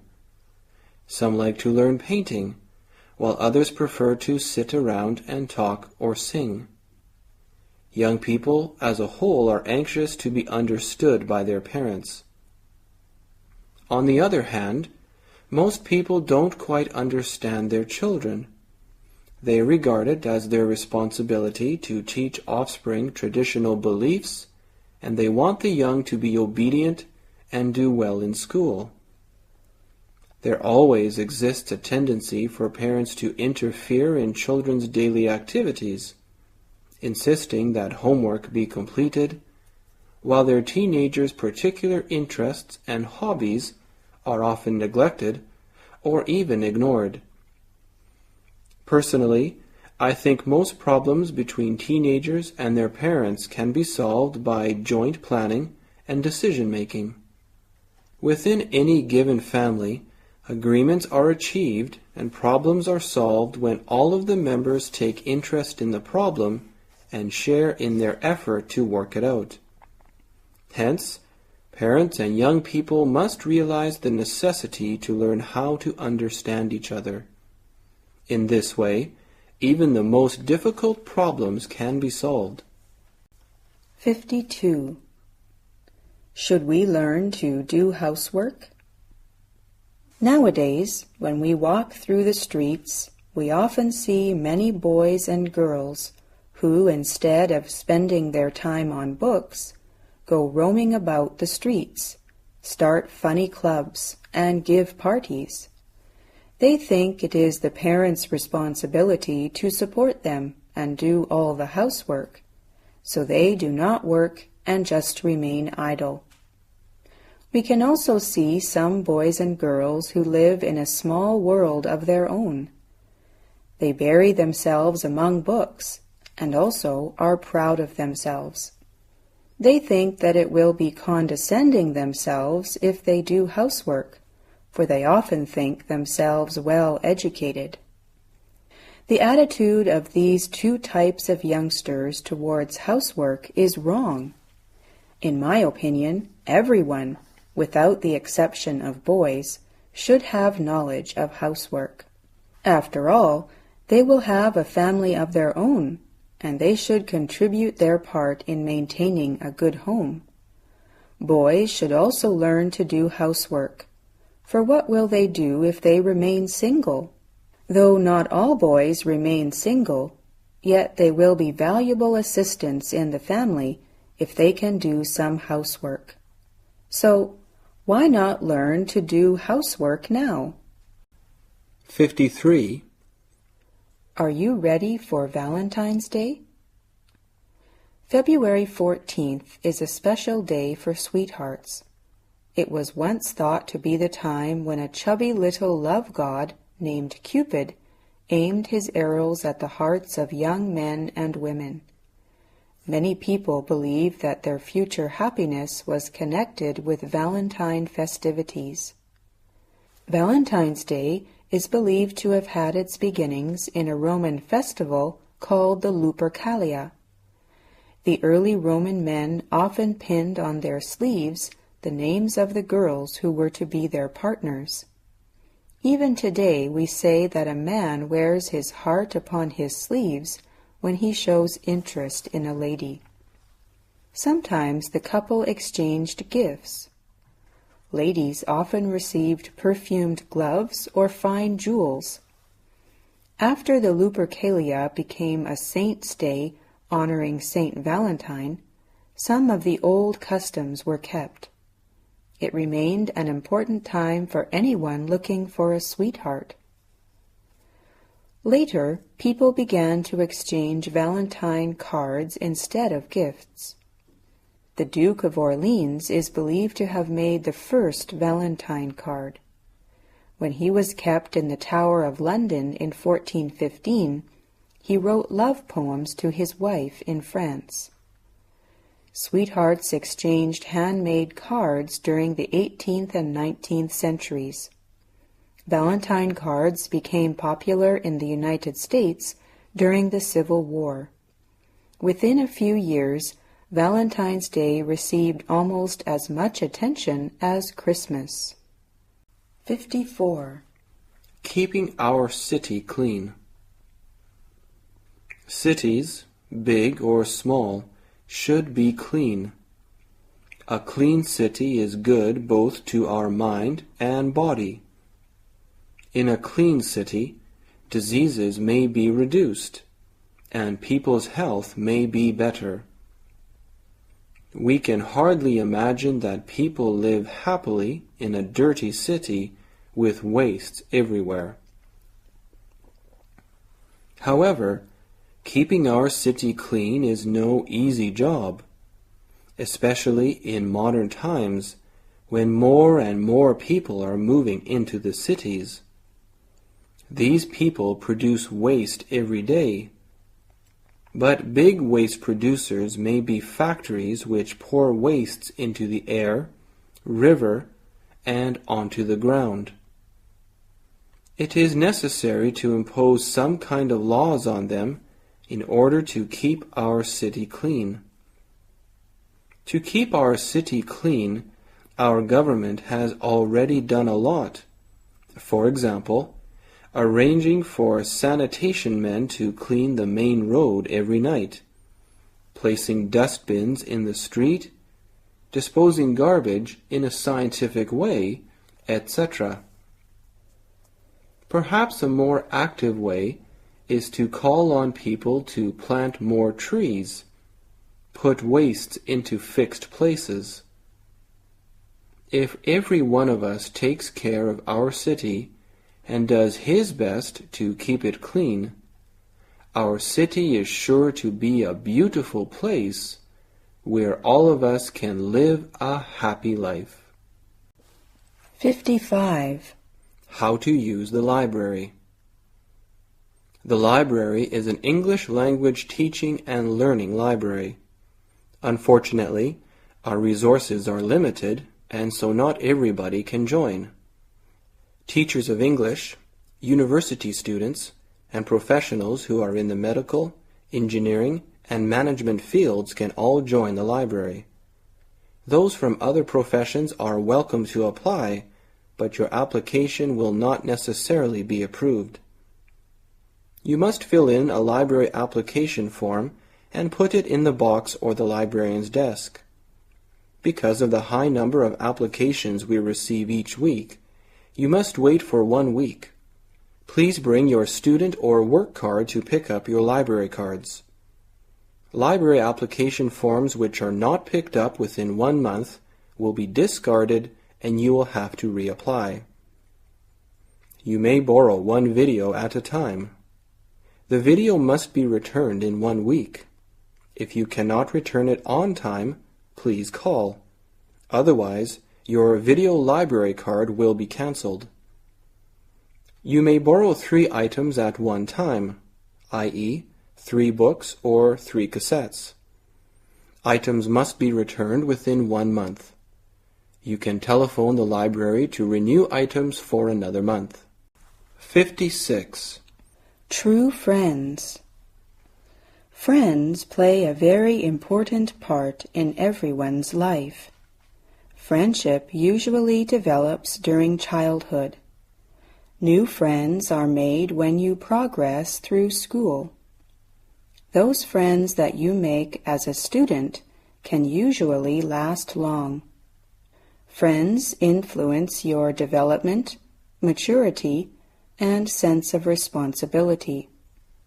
A familiar expression is, you can tell a lot about a person by knowing who his friends are. Friendship is based on common interests. If you like sports, most of your friends are likely to be athletic. If you enjoy reading and shopping, most of your friends do the same. Some people call you their friends for the wrong reasons. These people are not real friends. They are superficial, only friends on the outside, not the inside where it counts. Superficial friends only want to be your friends if it is to their advantage. True friends are there whether you are rich or poor. It is easy to have many so-called friends if you are rich. True friends are difficult to find. You can consider yourself lucky if you have one true friend. The true friend is eager to help you whenever necessary. True friends support you, take your side, and build up your confidence. 57. The white lie. Have you ever noticed advertisements which say, "Learn a foreign language in 6 weeks, or we pay your money back. From the first day your pronunciation will be excellent. Just send," and so on? Of course, it never happens like that. The only language that is easy to learn is the mother tongue, and think how much practice that gets. Before the Second World War, people usually learned a foreign language in order to read the literature of the country. Now, speaking the foreign language is what most people want.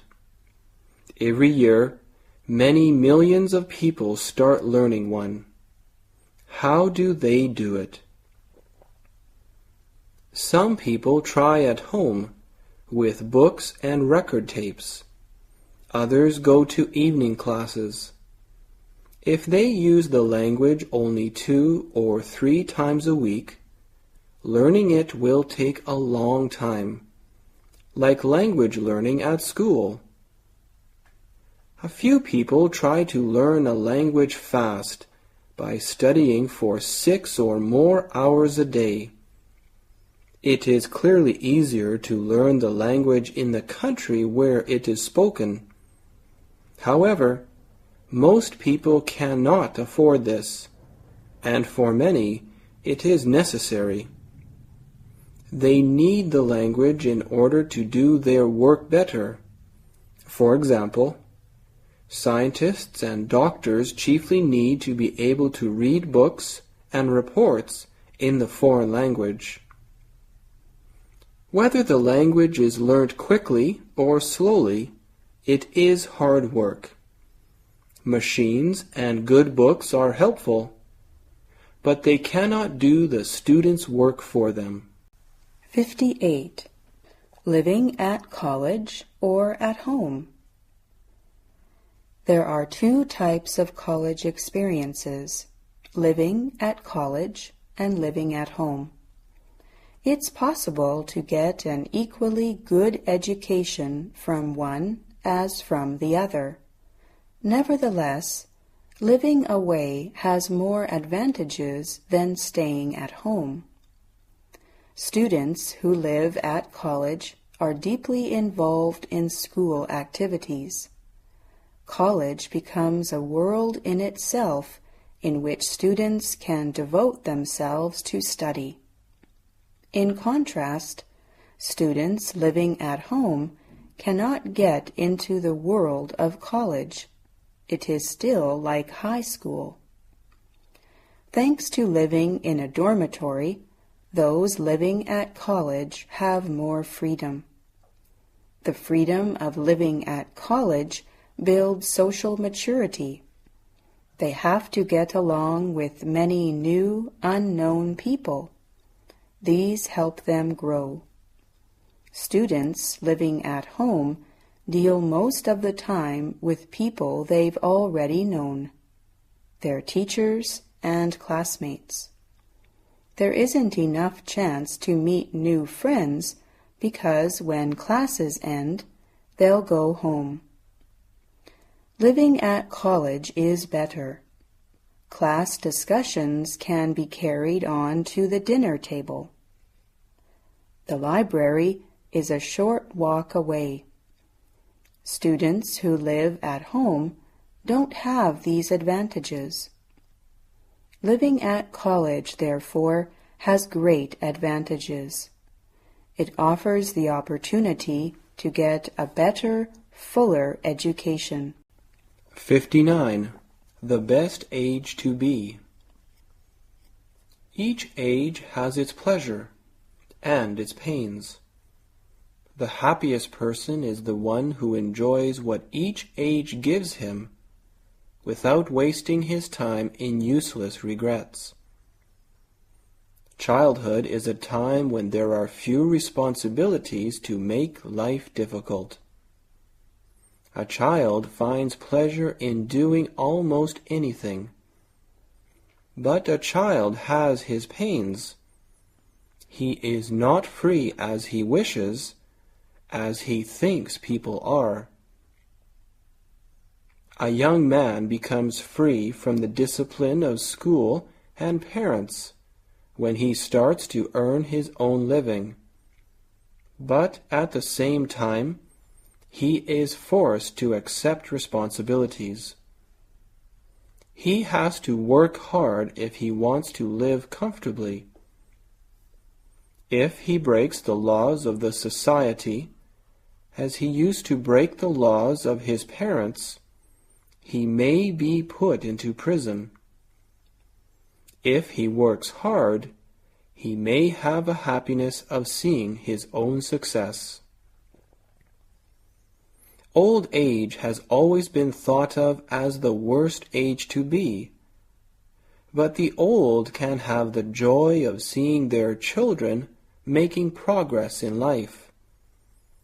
And perhaps best of all, they can have the happiness of having come through the battle of life safely, and of having reached a time when they can lie back and rest, seeing others to continue the fight. 60. Money problems. My brother, Henry, has an excellent job at a bank. I couldn't believe him when he told me that he had decided to give it up. Though I tried to make him change his mind, I failed completely. You should reconsider your decision, I said. You have already spent 5 years in the bank, and you could have a wonderful career. You might become a bank manager by the time you're 35. I know, Henry answered. I've got no complaints with the bank. It's a pleasant job in pleasant surroundings, and we keep civilized hours. The bank manager told me that my prospects were excellent. Then why do you want to leave? I asked. It's the money, Henry answered. But you're getting a good salary, I said. I don't mean that, Henry said. What do I do at the bank? Well, at the moment, all I do is to count money. I find it very depressing. What's depressing about counting money? I asked, unable to follow the logic of Henry's argument. You don't understand, Henry answered. I enjoy counting my own money, but I hate counting other people's. 61. Success. Success in life depends to a great extent on what we mean by success. To some people, money is the only real indication of achievement in the modern world, and therefore, their estimation of success is based on the state of their bank balance and the power that goes with it. Their life is devoted to making money, and they are at a loss to understand people whose ideas are different from their own. There are people, however, who consider their lives successful if they're doing what they enjoy doing that may not bring them any great financial reward. A man who spends his time gardening might consider himself successful if the flowers blossomed and his trees gave fruit. And nursing, teaching, running a youth club all bring their own kind of success to those engaged in them. Success can be found in painting a picture nobody will ever see. sailing a boat, watching the stars, collecting stamps. Almost anything that involves personal endeavor can give you a sense of success. The great thing is to believe that success is not necessarily public. 62. Young mother applicants. When will employers learn to treat job applicants who happen to be mothers of young children as they would treat other applicants? I wonder how many mothers like myself have faced an interviewer who seemed more concerned with the applicant's private life than with their ability to do the job. The job that I applied for involved evening work. My interviewer was not inquisitive enough to ask who would care for my child while I worked, but he had the boldness to ask, "Won't your husband mind looking after him?" I doubt if any husbands who go for the job interviews are asked if they mind looking after children 5 days a week while they work. Yet intelligent women must put up with this insane questioning. My private life has nothing to do with the interviewer. Even if it had, a child has 2 parents, and I believe they should share in her or his upbringing. Only the totally inadequate mother would apply for a job without being confident that her children wouldn't suffer by it. It's hard enough in the country for parents to make acceptable arrangements for their children while they work. So, if a young mother can manage to work a few hours a week, why not give her credit for it? Mothers like myself, who have undergone a lengthy education at the taxpayer's expense, should not be prevented from using that education productively by narrow-minded employers. 63. The world's first woman doctor. In early days, no medical college took a woman student. Elizabeth Blackwell was determined to become a doctor. The young American wrote again and again to a number of medical colleges, asking if she could be admitted, but each time the answer was no. Then one day, to her surprise, she got a letter from the president of a college in Geneva, which said yes. At first, Geneva College, like other colleges, was not willing to accept Liza.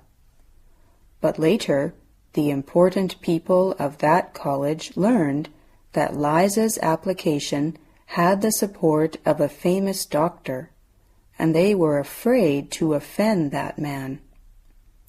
So the president decided to play a trick by turning the matter over to the students' general meeting of the college, thinking that the students would be the last to agree to take Liza.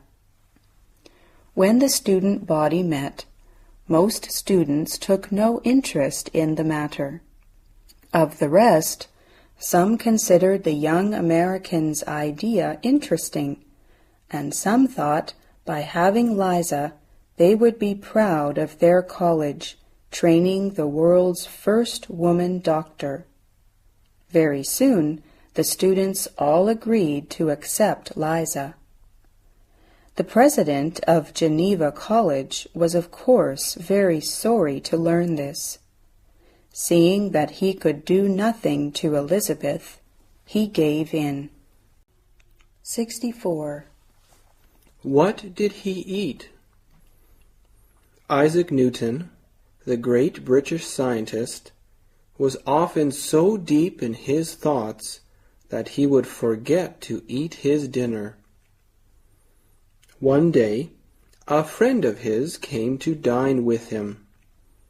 Dinner was put on the table, but Newton did not come out of his study.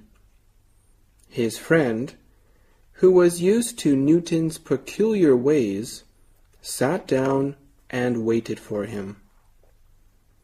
After waiting for quite a good while, he decided that Newton must have been so deep in some new theory that he had forgotten all about his dinner. He therefore began eating the dinner without waiting for Newton, and helped himself to the chicken which was on the table. When he had finished, he thought he would play a trick on his friend. He put all the chicken bones back on the dish and covered that with the dish cover. Then he quietly left Newton's house. He was quite certain that his trick would work. Several hours later, Newton came out of his study, feeling very hungry. He saw the table had been set for dinner, and so he sat down at his place. When he lifted the cover and saw the bones of the chicken, he was greatly surprised.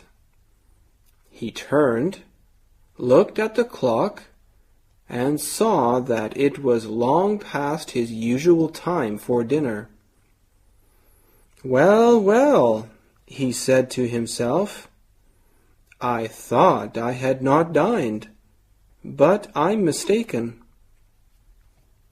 Getting up from the table, he went back to his study and began to work again, thinking that he had eaten his dinner at the usual hour and had forgotten all about it. 65. Color and life. Color can not only reflect one's personality, but also influence one's mood. What color do you like? Do you like yellow, orange, or red? If you do, you must be an optimist, a leader, an active person who enjoys life, people, and excitement. Do you prefer grays or blues? Then you are probably quiet, shy, and you would rather follow than lead. You tend to be a pessimist. At least, this is what psychologists tell us. They have been seriously studying the meaning of color preference, as well as the effect that colors have on human beings. They tell us that we don't choose our favorite color as we grow up. We are born with our preference. If you happen to love brown, you did so as soon as you opened your eyes, or at least as soon as you could see clearly. Colors do influence our moods, and there is no doubt.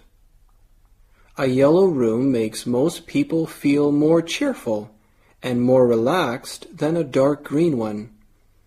And a red dress brings warmth and cheer to the saddest winter day.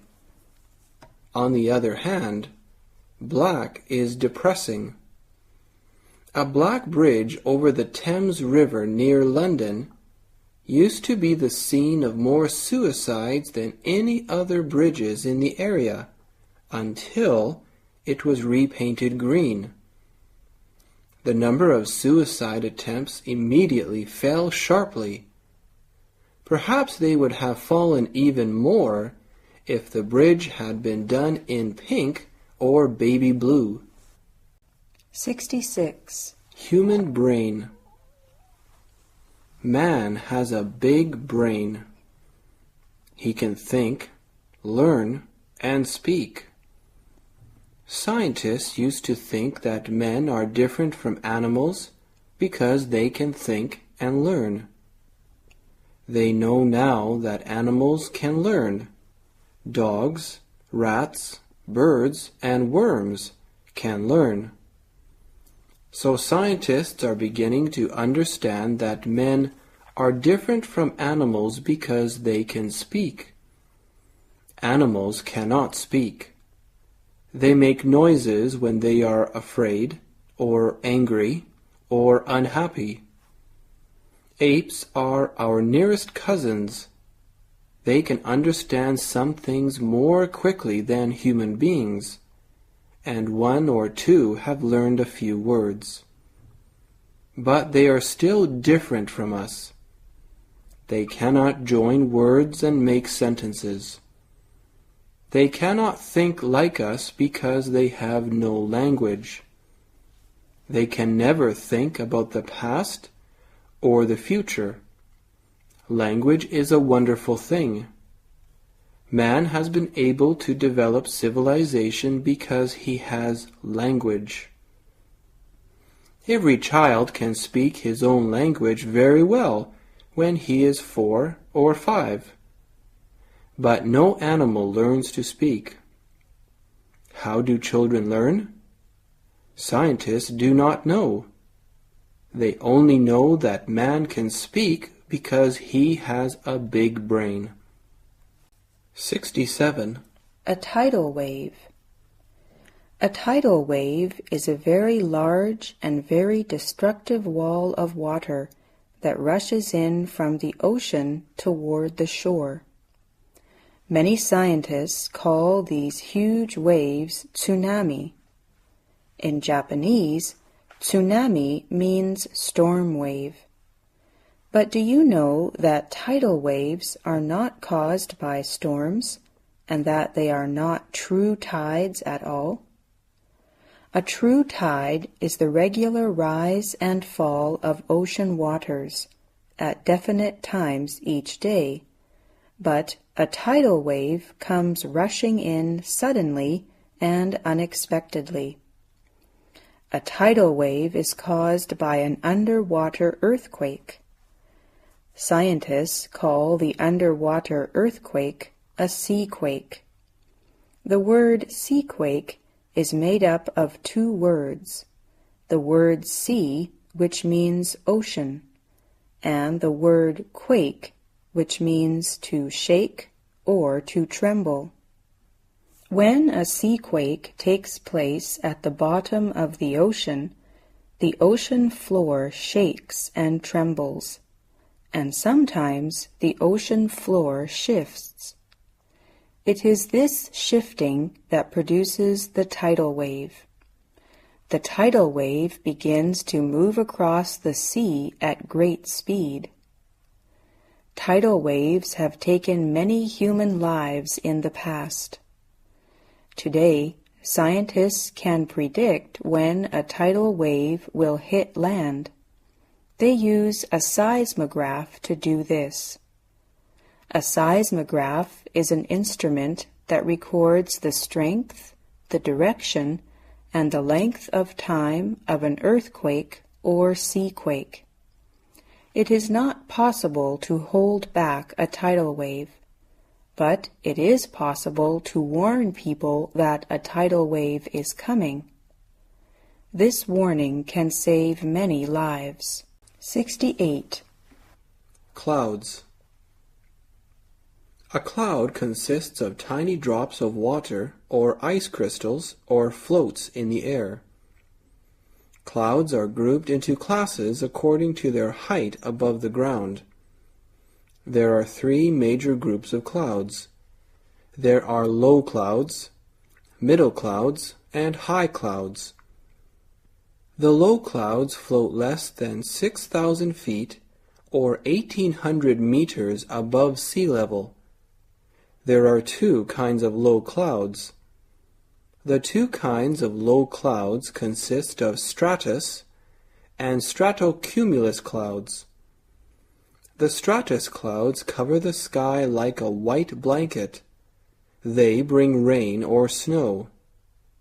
The stratocumulus clouds cover the sky with large clouded masses. The middle clouds usually lie from 6,000 to 20,000 feet above sea level, or about 1,800 to 6,100 meters above sea level. Middle clouds are grouped into three subclasses. They are grouped into altostratus, altocumulus, and nimbostratus. An altostratus cloud forms a smooth white sheet across the sky. Nimbostratus forms a smooth gray layer across the sky. In the third category of clouds are the high clouds. High clouds are found 20,000 feet above the earth or higher. There are two kinds of high clouds. They are cirrus clouds and cirrostratus clouds. All high clouds are formed entirely of ice crystals. The middle and low clouds are mainly water droplets. No two clouds are exactly the same. They are always changing their shape or form. Clouds are interesting to scientists, to artists, and to picnickers. 69. The Mystery of Diamond. The diamond is considered the most famous and valuable jewel in the world.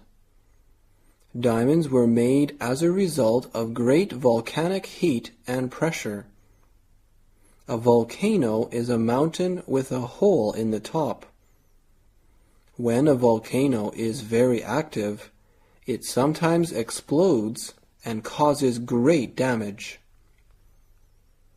Diamonds were pushed towards the surface of the earth millions of years ago by a great number of volcanic explosions. It is in the narrow volcanic pipes that diamonds are found.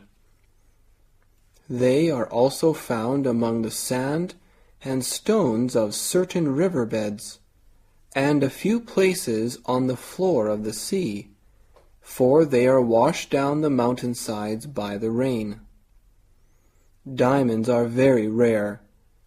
There are not many diamond pipes or diamond-producing rivers in the world.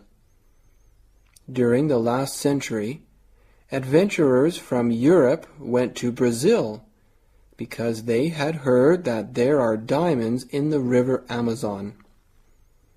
Many of these early diamond miners died of illness or were lost forever in the great forests. But some returned home rich. The earliest known diamonds were found in India many centuries ago. The most recent exciting discoveries have been made in eastern Russia. But most of the world's diamonds now come from Congo, from Tanzania, which has the largest diamond mine in the world, and from South Africa. 70. Men and Nature.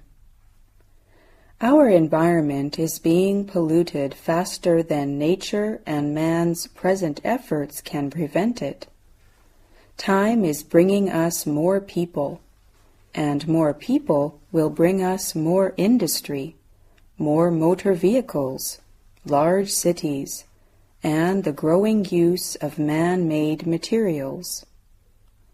What can explain and solve this problem?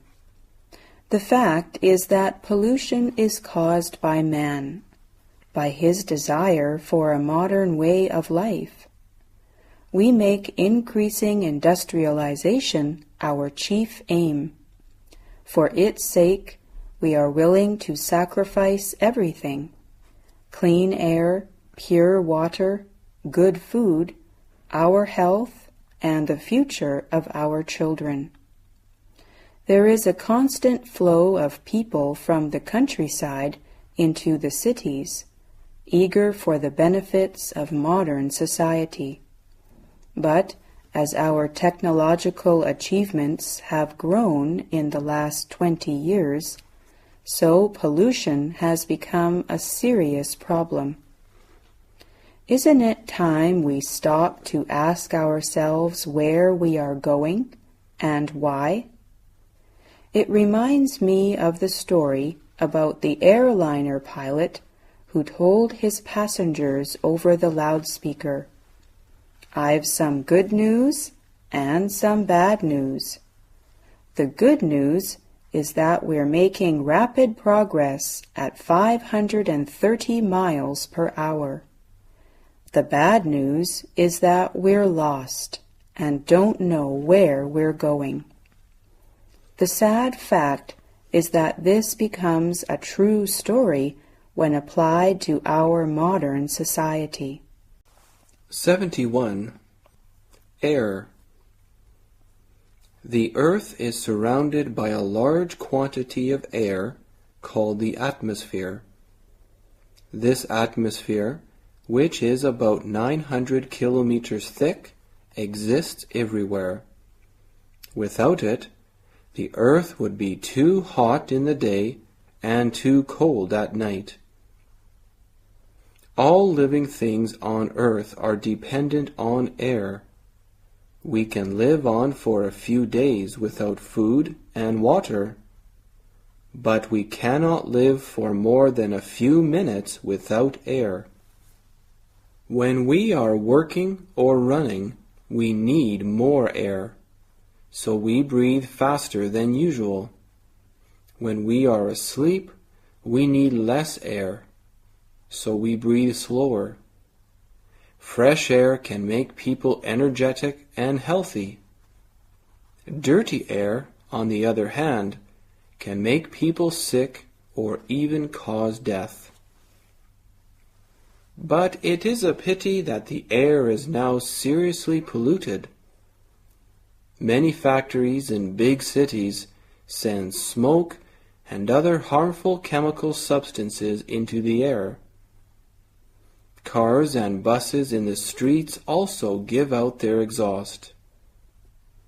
Although some important steps have been taken, yet this problem still remains unsolved.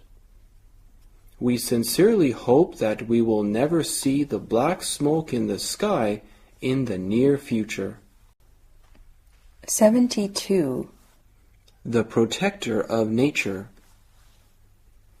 John James Audubon was born in 1785 and died in 1851, but his name is still spoken today. Audubon was a scientist who loved nature. He wanted to show people the importance of nature in their lives. He was especially interested in birds and painted many beautiful pictures of them. In 1905, the National Audubon Society was formed by people who were also interested in birds and wanted to continue Audubon's nature studies. Even now, when people think of the Audubon Society, they usually think of birds. But the society does other things besides watching birds. The members of the society try to improve the environment as much as they can. They let the public know about laws that are needed. They have helped to pass many laws that protect birds and animals, and people too. They teach young people how to protect their environment. They try to make their own communities cleaner, better places to live in. John James Audubon knew that nature was important. He did not know how important his work would become. 73. Difference between male and female shoppers. Shopping for clothes is not the same experience for a man as it is for a woman. A man goes shopping because he needs something. His purpose is settled and decided in advance. He knows what he wants, and his aim is to find it and buy it. The price is a secondary consideration. All men simply walk into a shop and ask the assistant for what they want. The job can be, and often is, completed in less than 5 minutes, with hardly any small talk to someone's satisfaction. Now, how does a woman go about buying clothes? In almost every respect, she does so in the opposite way. Her shopping is not often based on need. She has never fully made up her mind what she wants, and she is only having a look around. She will try on any number of things. The most important thing in her mind is the thought of finding something that everyone thinks suits her. Most women have an excellent sense of value when they buy clothes. They are always ready for the unexpected bargain. Faced with a room full of dresses, a woman may easily spend an hour going from one shelf to another before selecting the dresses she wants to try on. It is a long and hard job, but obviously one to be enjoyed. Most dress shops provide chairs for the waiting husbands. 74. Home. Home is a word that can mean different things. Home can be a tree, a cave, a boat, a hole in the ground, a house in the country, or an apartment in a tall building. People living in different places have different homes because the weather conditions vary. The material used by them for building homes are always easily available. For instance, prehistoric people usually made use of raw material around them, such as tree branches or stones and rocks. Those people who lived in hot, flat places could live in ground holes, and those who lived in the mountains were usually able to find large caves. Although holes in the ground and mountain caves were not the most wonderful homes that ever existed, the people who lived in them were probably happy. And that's the most important thing about home. It doesn't have to be huge and beautiful. It can be in the city or the country. Home is a place that means peace and comfort and love to the people who live there. 75. A new basketball time record. Recently, a group of 17-year-old schoolboys decided to beat the world basketball time record. They aim to play for 90 hours and add 6 hours to the record. How could 18 boys play for almost 4 days without stopping?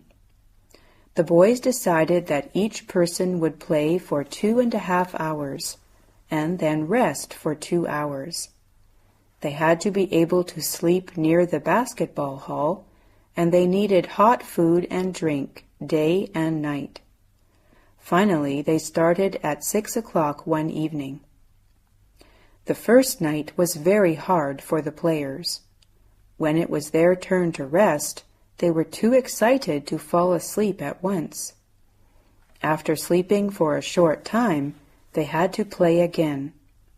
The nights were very long when nobody was watching. The days were better because plenty of people cheered the players' efforts. On the second night, they fell asleep as soon as they stopped.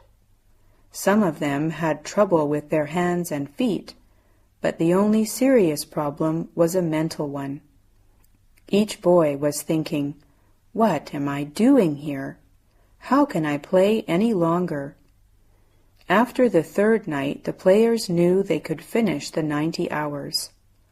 On the fourth night, the play was very slow, but in the final hours it got better. For the last few minutes, the players looked as fresh as they started. They were tired, but very happy. 76. Talking about sports. What about cycling? Well, as you can see, cycling is one of the most pleasant forms of physical exercise, especially cycling in the country. Why do you like that? Because of the fresh air.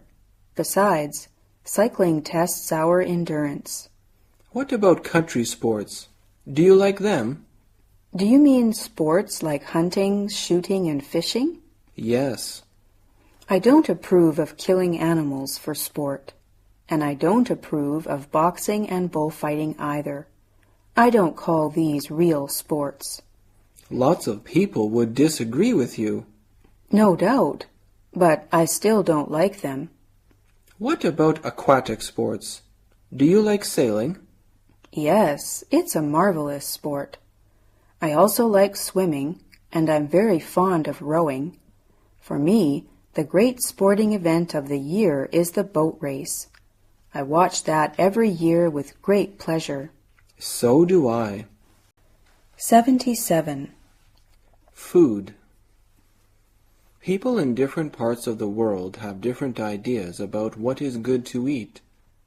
If you were an Eskimo near the North Pole, you would enjoy the raw meat from seals. If you were a nomad in the desert, you would prefer the roasted meat of sheep and goats.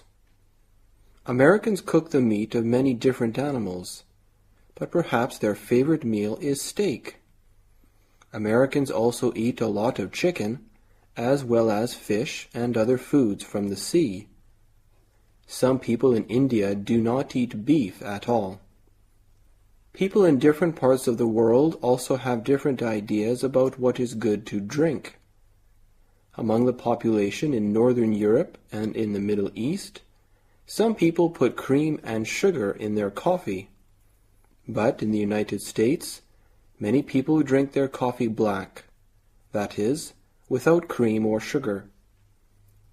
Tea is the national drink in China and Japan. In these countries, people drink tea without sugar. But in England, where it is also a national drink, many people use both sugar and hot or cold milk in their tea. 78. Some customs in Britain. The British have the habit of queuing. If you have watched a TV news program about Britain or have seen an English film, you probably know of the people lining up one after another, getting on the bus, getting on the train, or buying something, such as a newspaper. There is seldom any jumping of the queue. If somebody jumps the queue, the British people look down upon him or her. They think that he or she is ill-bred and take a remarkably dim view of such behavior. In England, you should never ask a woman her age. Women do not like others to know their ages.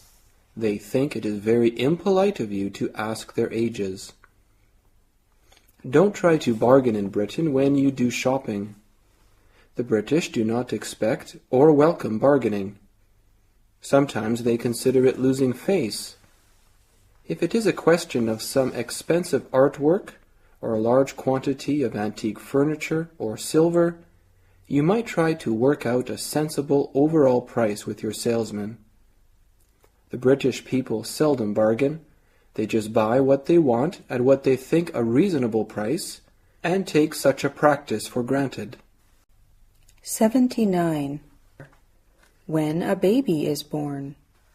A birth, the world over, is regarded as a happy occasion, and in the West, the birth of a girl is welcomed with an enthusiasm equal to that over a boy. Before the birth, it is not polite for anyone except very close friends to talk about the coming event. But as soon as the baby is born, anyone may send a card or a note of greetings and congratulations to the mother or to the parents. It may or may not be accompanied by flowers, fruit, or dainties for the mother, or a gift for the child. In China, there is nothing more appropriate to give a new foreign baby than something typically Chinese, such as Chinese babies wear. The foreign mother in China keeps the little Chinese cap or shoes or bracelet given to her child by her Chinese friends as a treasured keepsake long after the baby has stopped wearing it, putting it away in a box to give back to him when he is grown up, in memory of his early years in China and his Chinese friends. 80.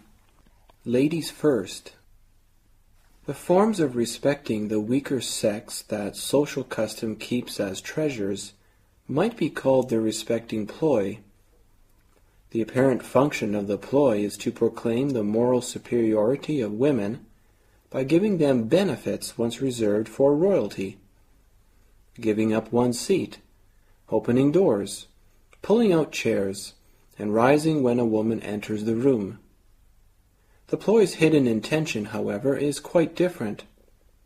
over the centuries, such pleasant things have tendered women, kept them in their high place, and maintained the convenient, for men, social fiction that females cannot perform real labor, and so need not be paid adequately for the labor they do perform.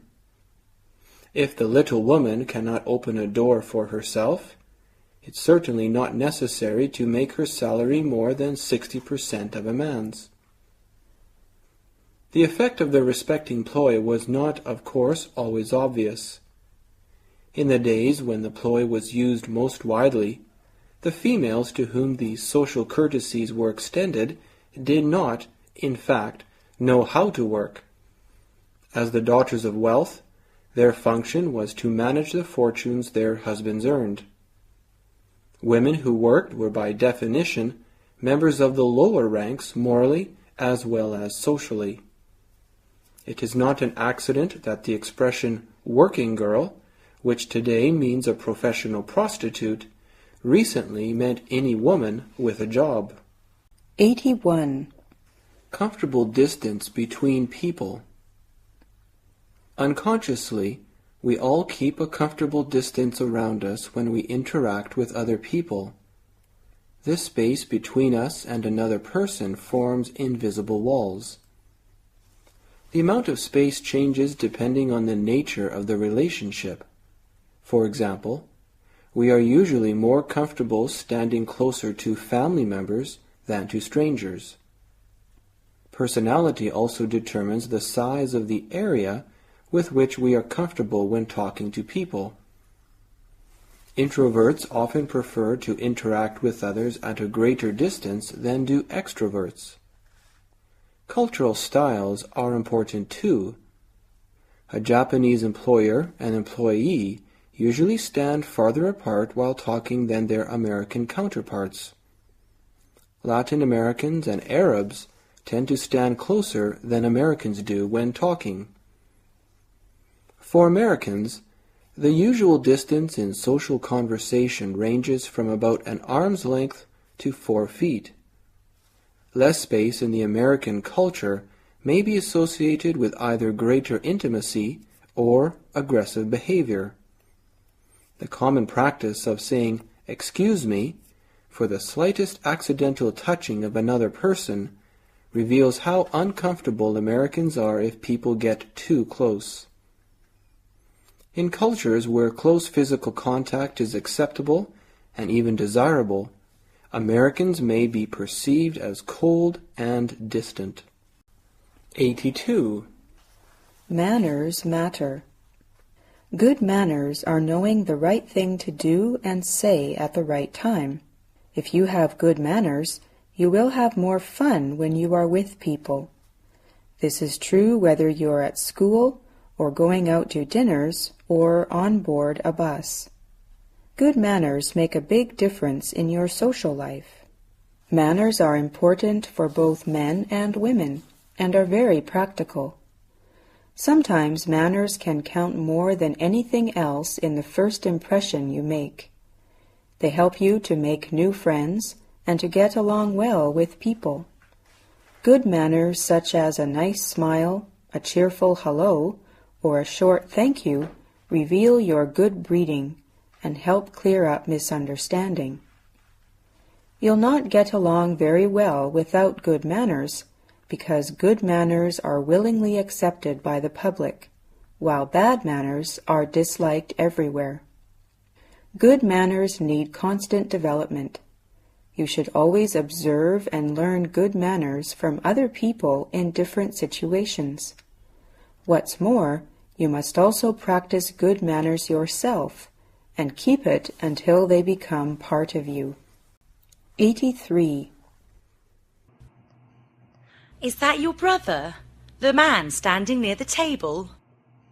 Oh, yes, my brother, Ben. You know him? No, I mean you look similar to him. Do you think so? In fact, you have different hairstyles. He is fashionable, yours is formal. And Ben's isn't curly, like mine. No, but your faces are like twins. No difference. I don't think so. His eyes are a different colour to mine. His eyes are blue, and mine are brown. Yes, I'm not talking about the eye colour. I mean the shape of your faces. His face is longer, yes, but you have the same mouths and the same noses. Look, he is fatter than me. Maybe, and he isn't as tall as you. Absolutely. Are your personalities the same? No, we have no similarities at all. Ben is a humorous and sociable person. He makes everyone like him by his sense of humour. I'm quieter. I do not have as many friends as Ben. You must have some things in common. Well, we both like playing football and playing the guitar, and we're both optimistic. We like watching the same TV programmes, have the same taste in food, and we have similar political opinions. I suppose we have those things in common. What about you? Do you have a brother or a sister? 84. Should I take off my shoes? Different countries have different manners. Before entering a house in some Asian countries, it is good manners to take off your shoes. In European countries, even though shoes sometimes become very muddy, this is not done. A guest in a Chinese house never finishes a drink. He leaves a little to show that he has had enough. In a Malay house, too, a guest always leaves a little food. In England, a guest always finishes a drink to show that he has enjoyed it. Here are some examples of the things that a well-mannered person does or does not do. He never laughs at people when they are in trouble. Instead, he tries to help them. He is always kind either to people or to animals. When people are waiting for a bus, he takes his turn. He does not rush to the front of the queue. In the bus, he gives his seat to an old person or a lady who is standing. If he accidentally bumps into someone or gets in their way, he says, "Excuse me," or "I'm sorry." He says please when making a request, and thank you when he receives something. He stands up when speaking to a lady or an old person, and he does not sit down until the other person is seated. 85. Say goodbye to insomnia. Insomnia is the inability to sleep fully. It is a problem to nearly everyone at some time. A person may be awake for an hour in the middle of the night, and then, the next morning, feel that he hardly slept all night. If insomnia happens very often, it is important to find its possible causes and try to correct them. Any of a large number of simple factors may make it difficult for someone to fall asleep. His mattress may be too soft or too hard. If there are too many blankets on a hot night, he may be too warm. If the blanket is too light, he may feel cold during the night. The bedroom itself may be too hot or too cold. Drinks, such as tea or coffee, can also keep people awake. Inability to fall asleep sometimes has something to do with emotional or mental disorder. The cause of insomnia may be easy to correct. The person should check the mattress and bedroom temperature and make any necessary changes. He should relax for an hour or two before bedtime, perhaps by reading a book, watching television, or taking a warm bath. Above all, he should try not to worry about sleeplessness. When someone is tired enough, he nearly always falls asleep. 86. Pregnancy smoking. American doctors say mothers who smoke cigarettes may slow the growth of their children's lungs. They said reduced lung growth could cause the children to suffer breathing problems and lung disease later in life. Doctors studied more than 1,100 children between the ages of 5 and 9. The mothers of some of the children smoked. The other mothers did not. Doctors tested the children once a year for 5 years to see how fast their lungs were growing. The test measured the amount of air the children could blow out of their lungs in 1 second. Children should be able to blow out more air each year because their lung power increases as their lungs developed. But the doctors found that the lungs of the children whose mothers smoked had not developed as fast as they should. In fact, they were 7% less developed than the lungs of children whose mothers did not smoke. Doctors are not sure when the mother's smoking affected the children's lungs. They say it could have happened before birth because the mothers smoked during pregnancy, or it could have happened later when the children breathed smoke-filled air at home. Doctors also are not sure if reduced lung growth will affect the children's overall health when they are adults. But they do know that children whose mothers smoked develop 20% more colds, influenza, than other children. So doctors feel there is a greater danger that such children will develop serious lung and breathing diseases later in life. 87. Dealing with stress. The problems that come with high levels of stress can cause serious complications and illness, and therefore it seems wise for people to know how to cope with the stress that modern society imposes. Of course, there are many reactions to stress. Some people eat or drink to excess. Some spend hours on the phone, or email all their friends to clear their minds, and others adopt that age-old remedy for repressed feelings, to scream loudly. People's ways of dealing with stress range from distressing, self-destructive behaviors to the downright odd. I found that the most effective methods of stress relief are singing and dancing. I felt this strongly while watching disco-goers lost in the latest dance craze. People of different ages and occupations gain pleasure together at the singing coffee shop. You can see it in the expressions on their faces when they are singing. The sources of stress and the reactions to it differ from person to person, and so, inevitably, there is a vast range of different solutions and coping strategies. But what is clearly important is that everyone be able to recognize stress and cope with it effectively before it develops into a major problem. 88. Fearing death. Some old people are oppressed by the fear of death. In the young, there is a justification for the feeling. Young men who have reason to fear that they will be killed in battle may justifiably feel bitter in the thought that they have been cheated of the best things that life has to offer. But in an old man who has known human joys and sorrows, and has achieved whatever work it was in him to do, the fear of death is somewhat abject and ignoble. The best way to overcome it, it seems to me, is to make your interests gradually wider and more impersonal, until bit by bit the walls of the ego recede, and your life becomes increasingly merged in the universal life. An individual man's existence should be like a river, small at first, narrowly contained within its banks, and rushing passionately past boulders and over waterfalls.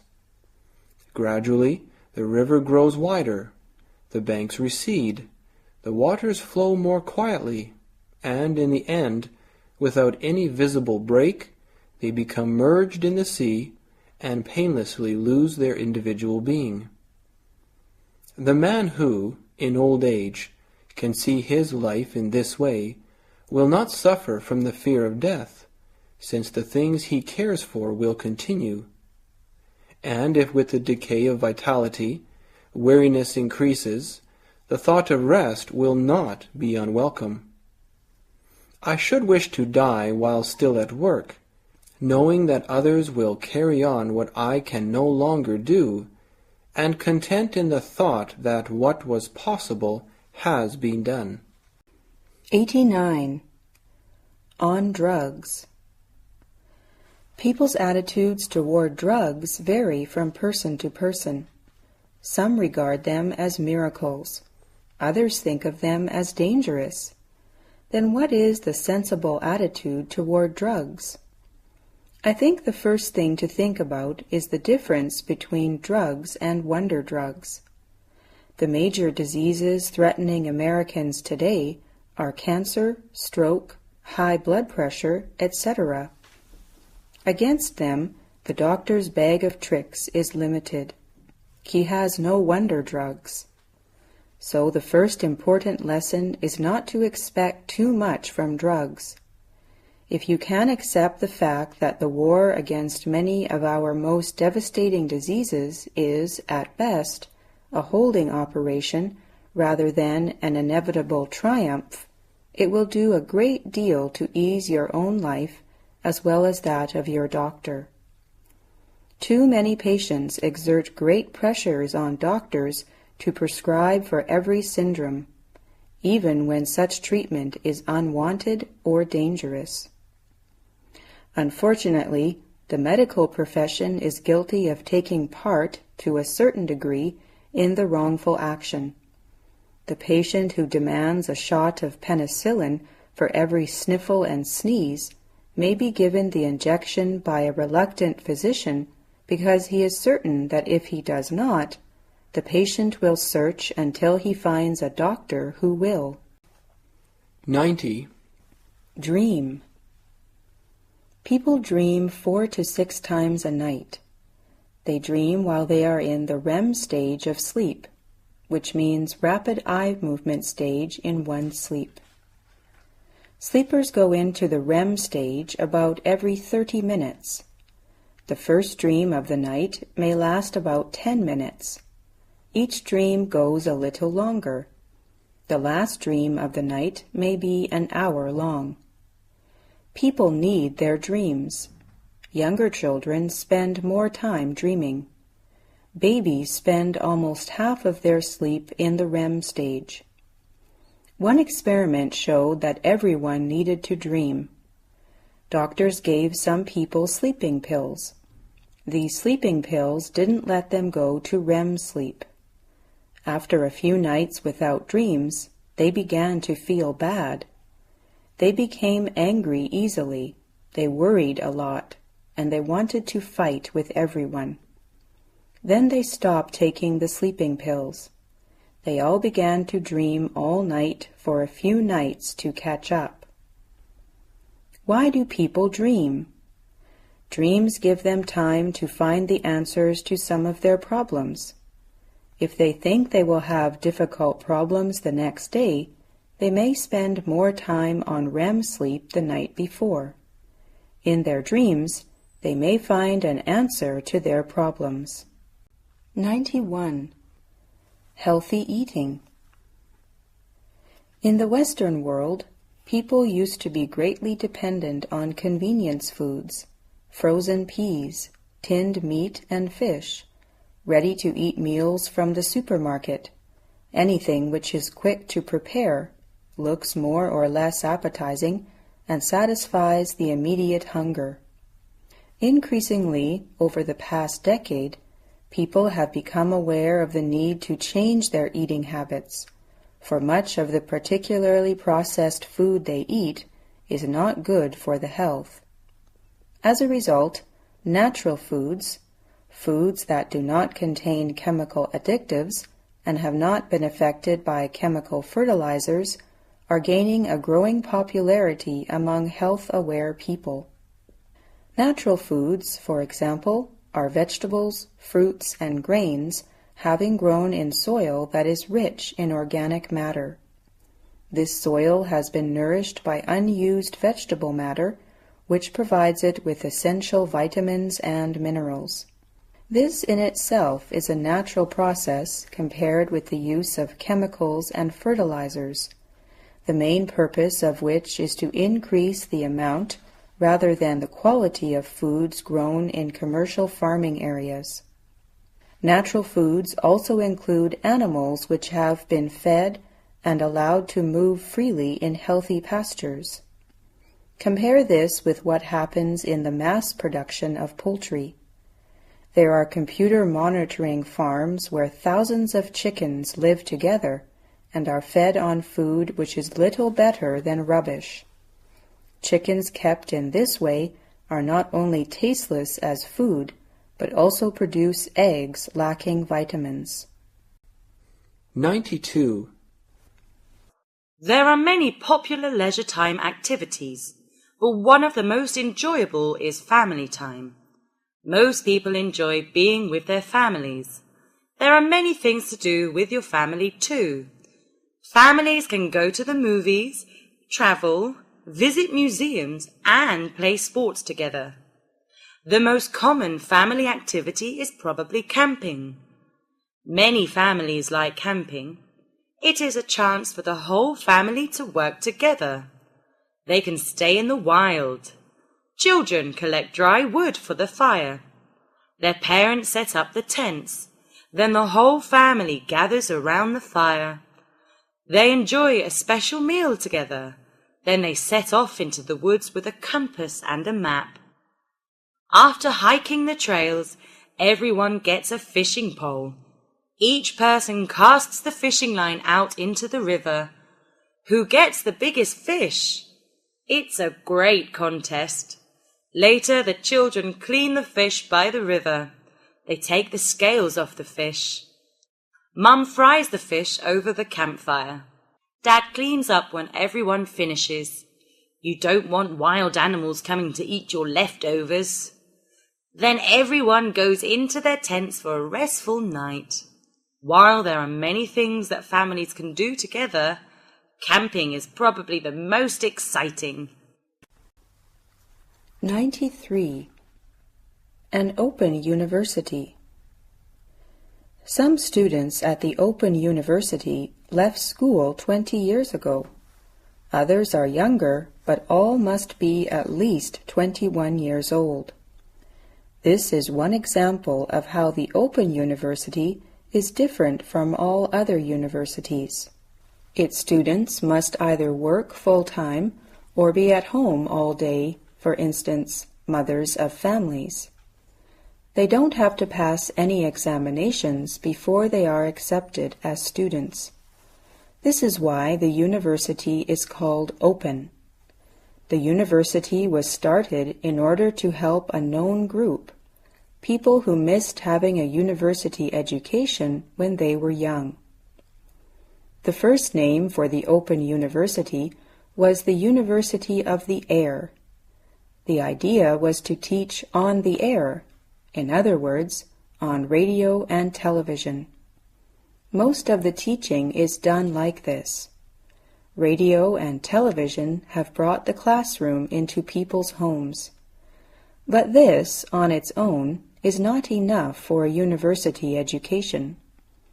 The Open University student also receives advice at one of 283 study centers in the country. During 36 weeks of the year, he has to send written work to a tutor, the person who guides his studies. He must also spend 3 weeks every summer as a full-time student. Tutors and students meet and study together, as in other universities. At the end of the Open University's first year, the results were good. 3 out of every 4 university students passed their examinations. If they do this every year, they will finish their studies in 4 or 5 years. 94. Reading. Reading is very important for enriching one's knowledge. If people who can read don't keep reading, they will only have an empty mind. The world is changing rapidly. Great progress is made in every field.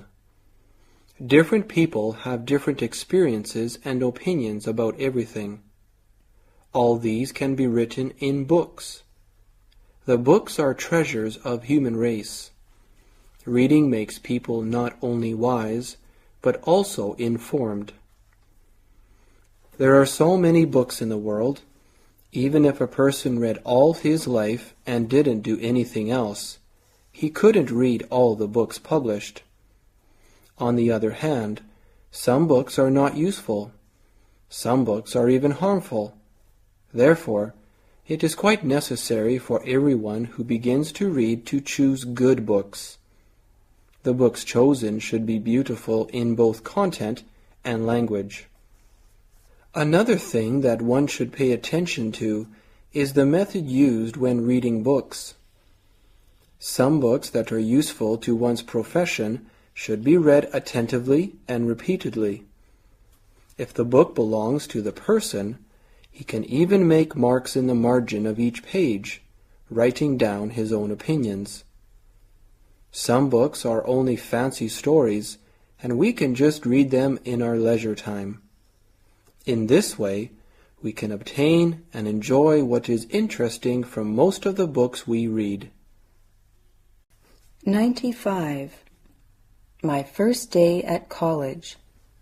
September 8th, 1991 was my first day at college. Everything on campus appeared especially bright and fresh. Although 13 years have passed, I can still remember that significant day clearly as if it had happened yesterday. In the morning, I went through the registration procedures, got a school badge, a student card, and the textbooks for the first semester. In the afternoon, I attended the orientation program. While touring the campus, we were told the history of the college in which we take pride. We visited the library with a beautifully decorated lobby. We were shown the physics department building and the classrooms where we were going to attend classes. When I lay on bed that night, I thought that at last I was really a college student, and my childhood dream had come true. At the same time, I felt the great responsibility on my shoulder. I was determined to make the most of my college days, to receive education, to cultivate good behavior, to improve my health, and to get rich knowledge so that I could serve my countrymen. 96. The heavy bags of school children.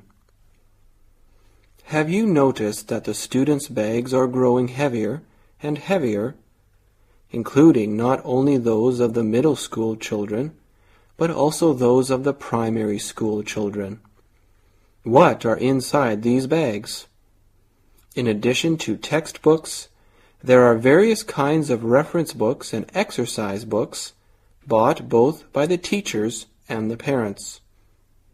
Each day, the students usually spend 2 or more hours in doing their homework, and their parents sometimes would give them some additional work to do. What a heavy burden the children are bearing. Will their study be improved by the heavy bags and homework? It is right that practice makes perfect, yet there should be a limit. Too much pressure may lead to opposite effects. One's energy and time are limited, especially young children. They need to play and amuse themselves. Furthermore, a good student should not only achieve good marks in academic subjects, but also have varied interests and abilities. Teachers and parents should encourage them to cultivate different interests besides their study. We all know that all work and no play makes Jack a dull boy. I hope that all the teachers and parents could understand the children and give them more free time to enjoy what their age endows them with. 97. My opinion of today's education. I think one of the main problems with today's education is that too much emphasis is placed on test score. It has become the most important criterion for college enrollment. A student, however creative and intelligent, will not be admitted into a college if his total score is just 1 point less than required. It is also one of the crucial factors either in job assignment or in employment competitions. The competition for high scores among students becomes intense. Students find themselves concentrating more on strategies to achieve high scores than on acquiring the knowledge.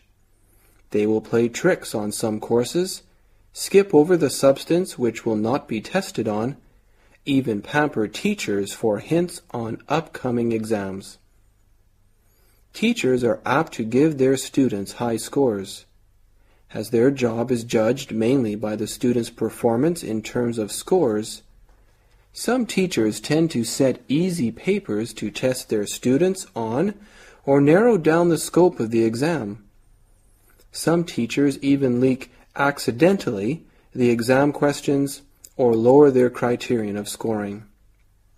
As a result, the competition for high scores becomes so intense that it actually defeats the academic goals of education. 98. Studying abroad. Studying abroad is an excellent way for students to learn about themselves and the world in which they live. When studying in a foreign country, students will interact with people from different cultures. By doing so, they will experience the characteristics of a distant culture and see the similarities and differences. They will have chances to visit places about which they've previously known only through lectures and textbooks, and to learn at least some of the native languages as well. Not only will students learn more about the world, but they will also discover more about themselves. Through seeing how others live, students will probably think more about their own lives. In doing so, they will evaluate their own values and consider their appropriate place in the world. Finally, studying abroad would bring them practical benefit. With this kind of experience listed on a resume, prospective employers may be impressed to know that this applicant can survive in a different environment. Thus, this person is likely to accept any challenging tasks. This is certainly a general characteristic for which employees search in a job applicant. Studying abroad is a very useful way to enhance one's educational experience. It fosters knowledge about oneself as well as the outside world. 99. It is unwise to cancel examinations.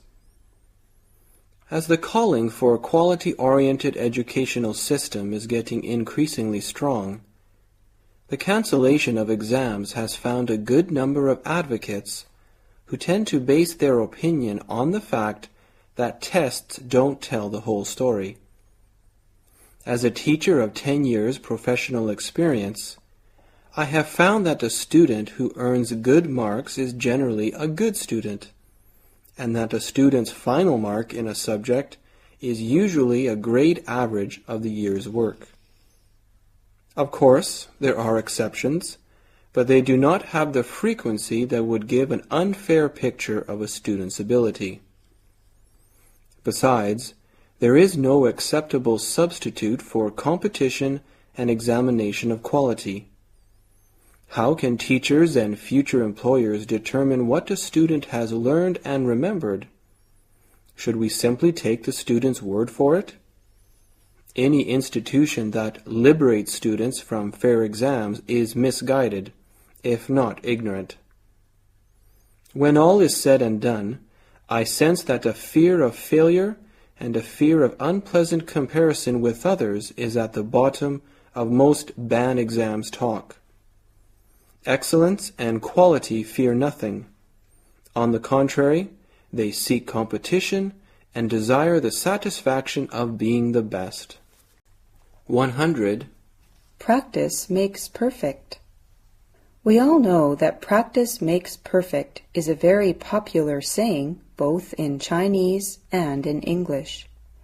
It means that when you want to learn some knowledge, you have to repeat them many times, and then you may remember what you learn. Also, we can say the more you know something, the better you can do it. Whether we study or work, those words are very useful to us. We can take English study as an example.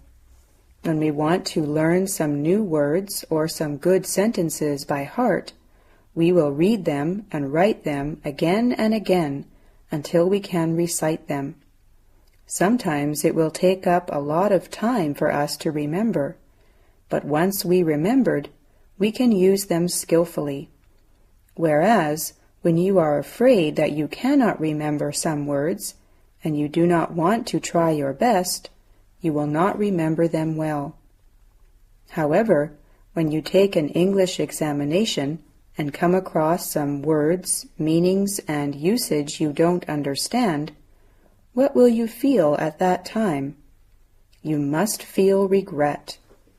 So English study means that you have to practice more and more. Still, we can look at another example in learning.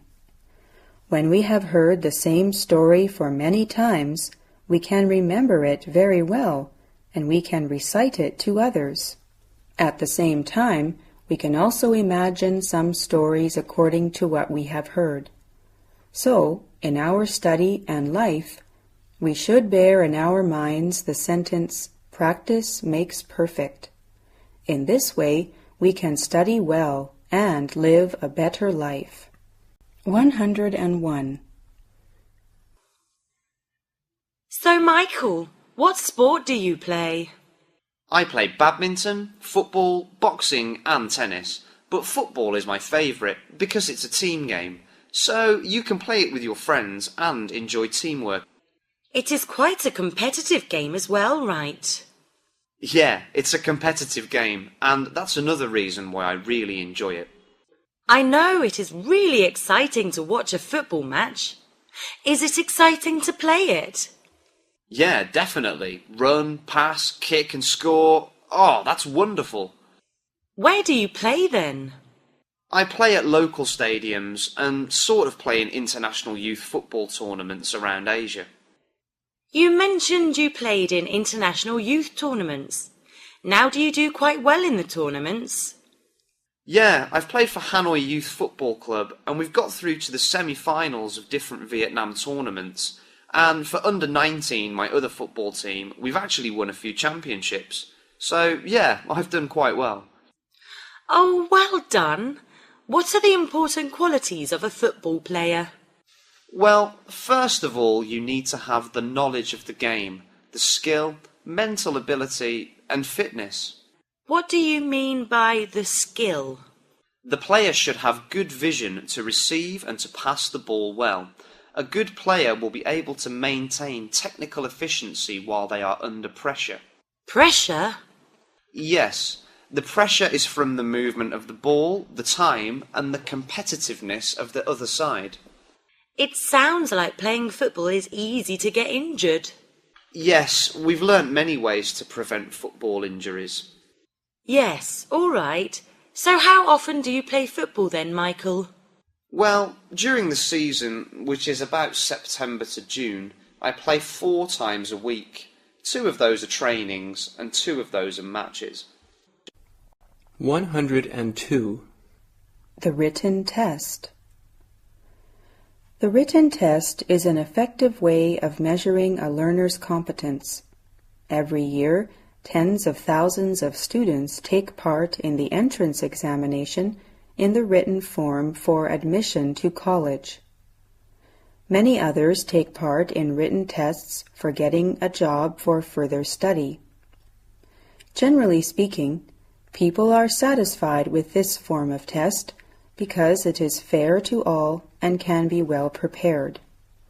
The test is usually designed by experts who work diligently through a strict pre-test. There are, however, some limits to its effectiveness. Some abilities, such as the ability to communicate or to cooperate, cannot be examined in the written test.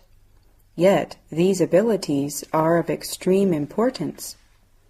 What's worse is that the popularity of the written test tends to make students focus too much on the study of books and ignore the development of their abilities in other ways. We can make an examination more accurate by having some additional tests in other forms. For instance, we can hold interviews. We can also ask the students to deliver speeches and hold a debate. When we combine all these scores together, I believe we will have a fairer and more effective assessment of the participants. 103. The teacher-student relationship. The relationship between a teacher and a student can be either good or bad, helpful or harmful. Either way, the relationship can affect the student for the rest of his life. A good teacher-student relationship will make learning enjoyable and interesting for the student, and will make the teacher's job worthwhile. A bad relationship can discourage the student from learning and make teaching an unpleasant task. In order to have a good teacher-student relationship, it is important that the teacher and the student respect each other. If the teacher is too strict, he frightens the student. The student will not learn well. On the other hand, if the teacher is too friendly, the student may become lazy and stop working as hard as possible. The teacher's attitude and approach should be in between. He should encourage the student without forcing or pushing him to learn. He needs patience and understanding. It is part of the teacher's job to help develop a good, positive attitude in his students. As for the student, in order to have a good relationship with his teacher, he must always show his proper respect. He should be eager to learn and willing to work hard. If he learns from the teacher modestly, he will be able to profit fully from his teacher's knowledge and assistance. In conclusion, a good teacher-student relationship can be mutually beneficial. The student gains knowledge eagerly and enjoyably, and the teacher gains satisfaction from his job. Test 104. All about the moon. When the moon is not in its new phase, it can be seen on clear days or nights from anywhere on the surface of the Earth, if you know when to look. The moon is the Earth's only natural satellite and has never been given any other scientific name. The moon is about 384,403 kilometers from Earth and has an approximate diameter of 3,476 kilometers. The moon is actually believed to be slowly moving farther away from Earth at a rate of about 4 centimeters per year. The moon makes one full orbit around the Earth every 29.5 days. During this period, the moon enters a series of phases, which changes the amount of light reflected off its surface and its visible shape to the naked eye from Earth. The moon differs from most natural satellites of other planets in that its orbit is close to the plane of the ecliptic and not the Earth's equatorial plane. Exploration of the moon began in 1959 when the unmanned Luna 2 landed on its surface. Luna 2, closely followed by Luna 3 in late 1959, which obtained the first images of the occluded far side of the moon, and the first people to land on the moon, came aboard Apollo 11 on that historic night in 1969. 105. My Success. I wrote my first poem at the age of 8 or 9. My mother was extremely proud of me after reading it, but I was still anxious for my father's opinion. I wrote my poem out in my finest flourish, crayoned an elaborated border around it, and placed it on my father's plate on the dining table. my father returned rather late in an angry mood. He had been upset by a star who suddenly refused to act in the last scene of a film in the making. When he saw my poem, he read it and pronounced it lousy. This caused a quarrel between him and my mother, who insisted that I needed encouragement, not criticism. Somewhat humbled, I kept on composing poems without daring to show them to my father. When looking at my first poem again a few years later, I found it was really very lousy. But it was not until I became a professional writer that I began to see the beneficial interactions of the mother force and the father force. They had worked together to bring me success. 106. Ideals. An ideal guides people forward in their life journey, just as a beacon does ships on the sea. Many great figures in history achieved success because they all had lofty ideals. As a young man, Thomas Edison had an ideal of becoming an inventor, and he did become one. Florence Nightingale dreamed of becoming a nurse, and finally realized her dream. To have an ideal is to have a definite goal for one to strive for, and that will make one's life worth living. Different people may have different ideals, which may lead to different results.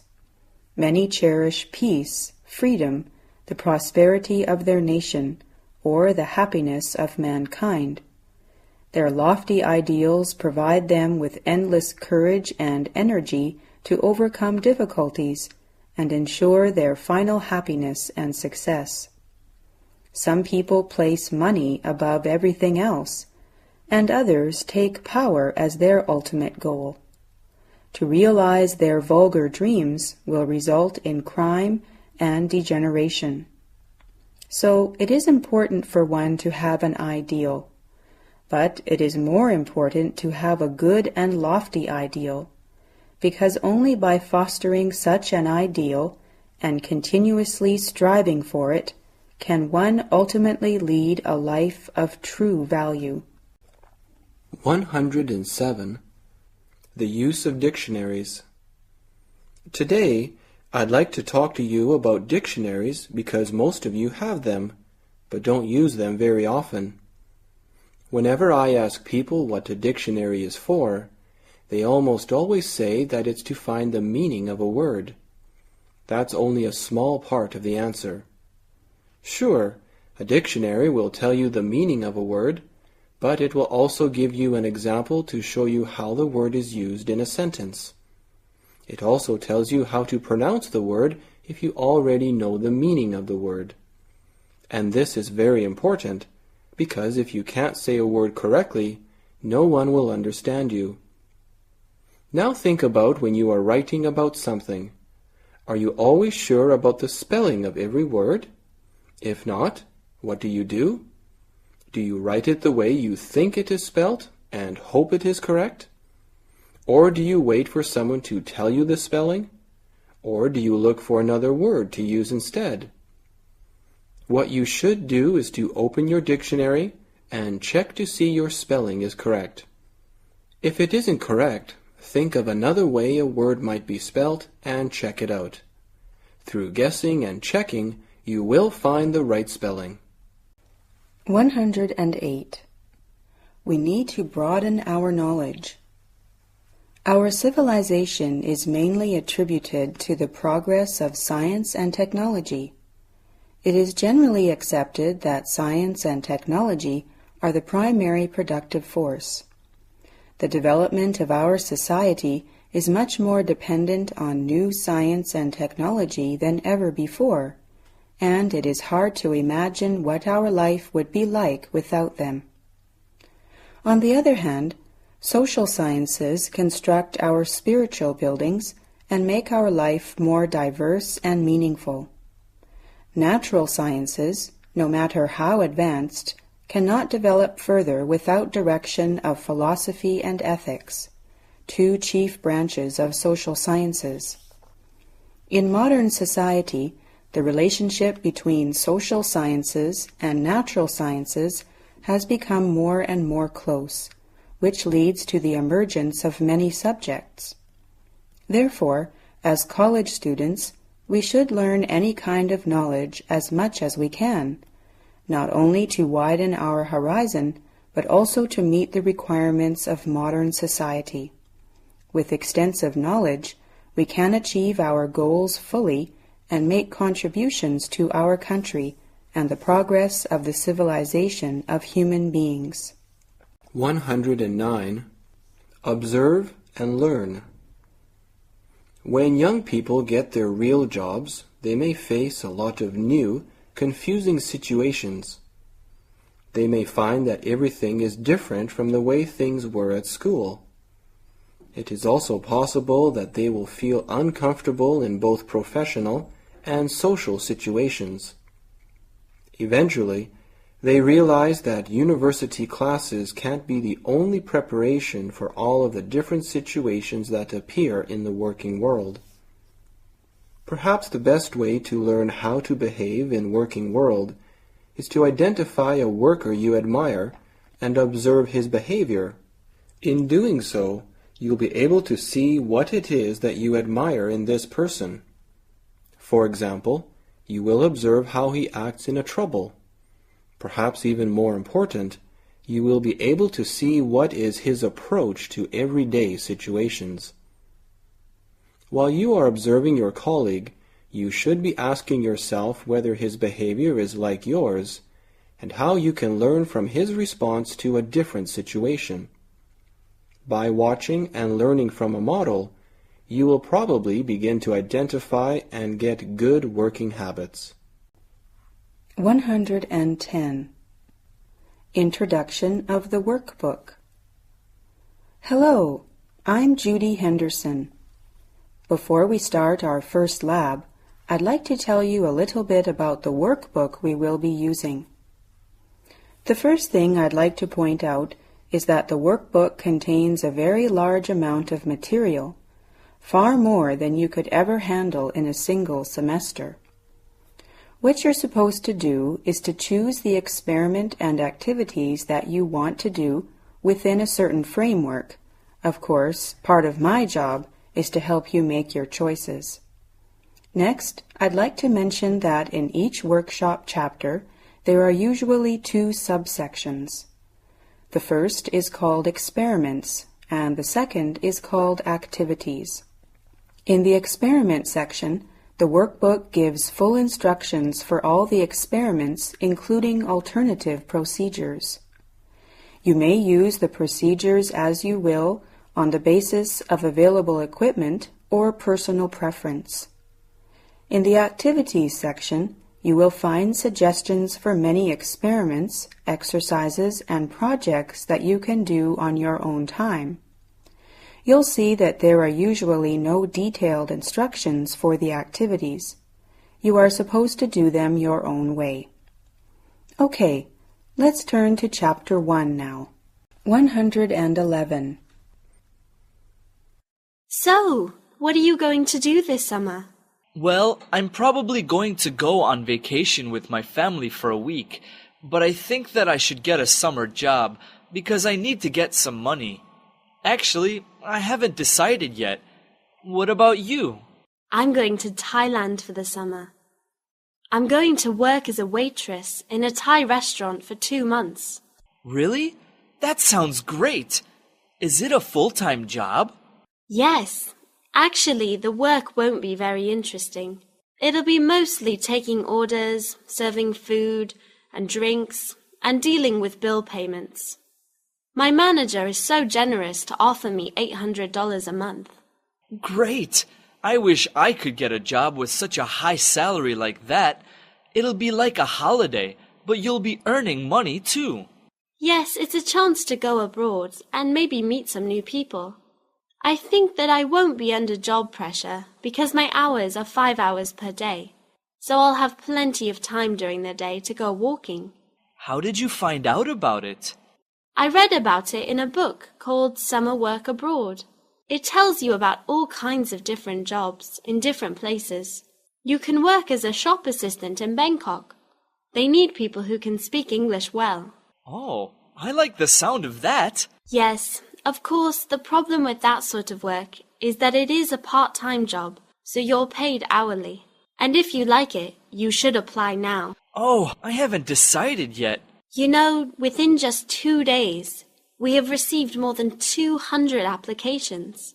Okay, anyway, it's worth a try. Thank you, Lucy. 112. Spelling or content. There is a popular belief among parents that schools are no longer interested in spelling. No school I have taught in has ever ignored spelling or considered it unimportant as a basic skill. There are, however, vastly different ideas about how to teach it, or how much priority it must be given over general language development and writing ability. The problem is how to encourage a child to express himself freely and confidently in writing without holding him back with the complexities of spelling.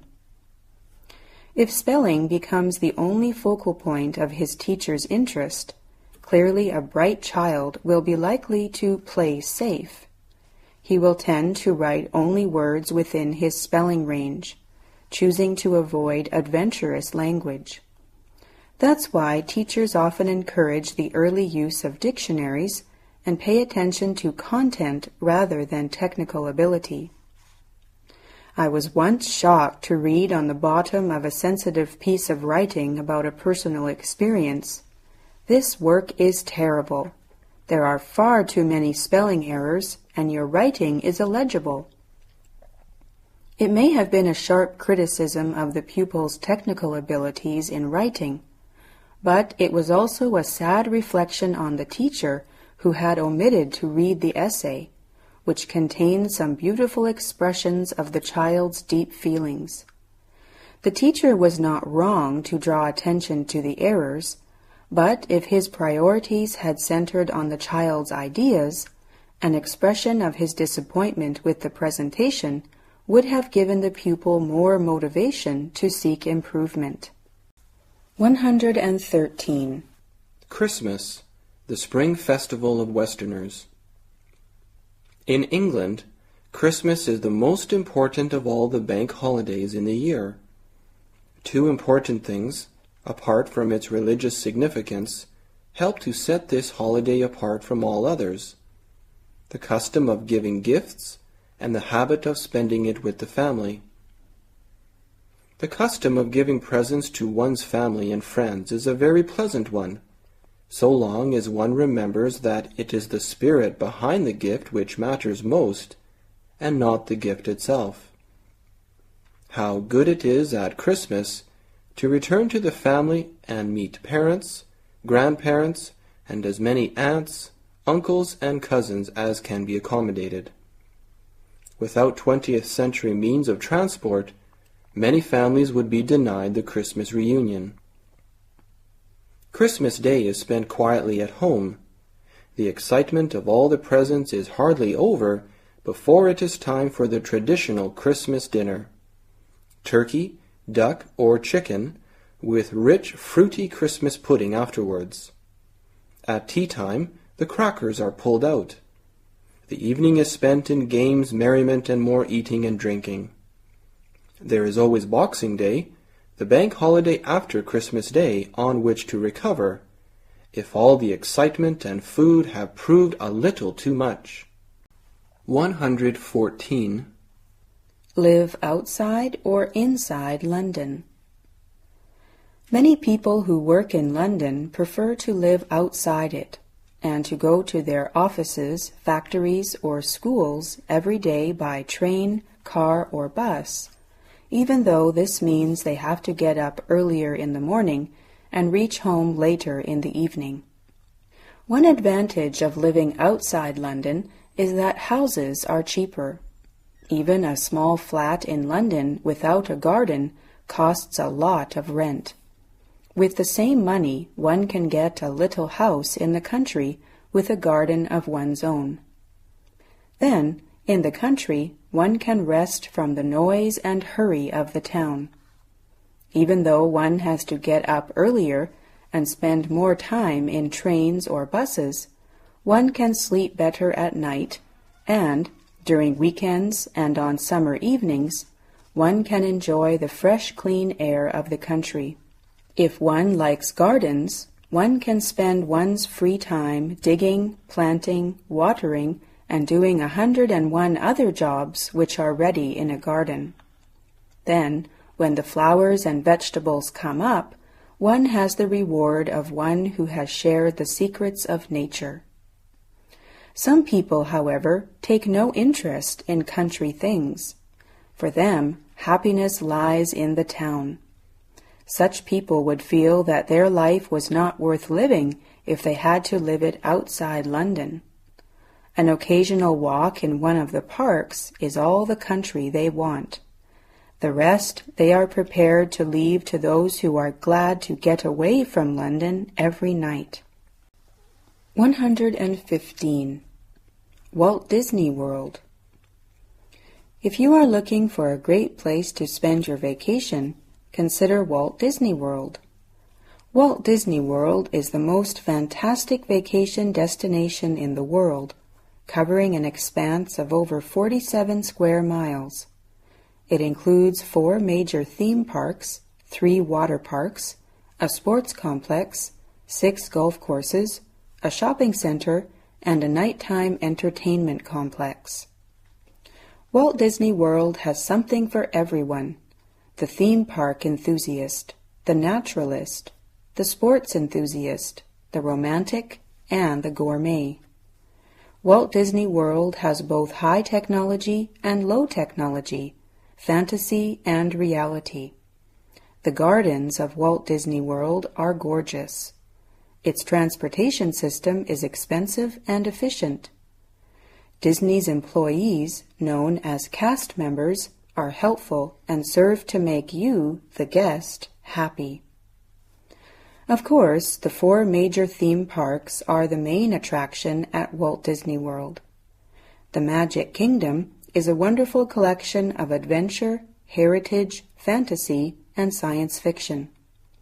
Walt Disney's dream of an experimental prototype community of tomorrow showcases both technology and world culture in a unique mix of attractions and exhibits. At the Disney Studios, you can see television and movie production and enjoy many of your favorite films and shows from the past, too. Animal Kingdom, Disney's newest, rounds out the foursome splendidly. In addition to major parks, 3 water parks and a handful of other attractions are available to resort guests. Blizzard Beach was Florida's first ski resort until the snow from the freak winter storm melted. Other minor attractions include Pleasure Island, a shopping, dining, and nightclub complex. 116. Eyesight regained.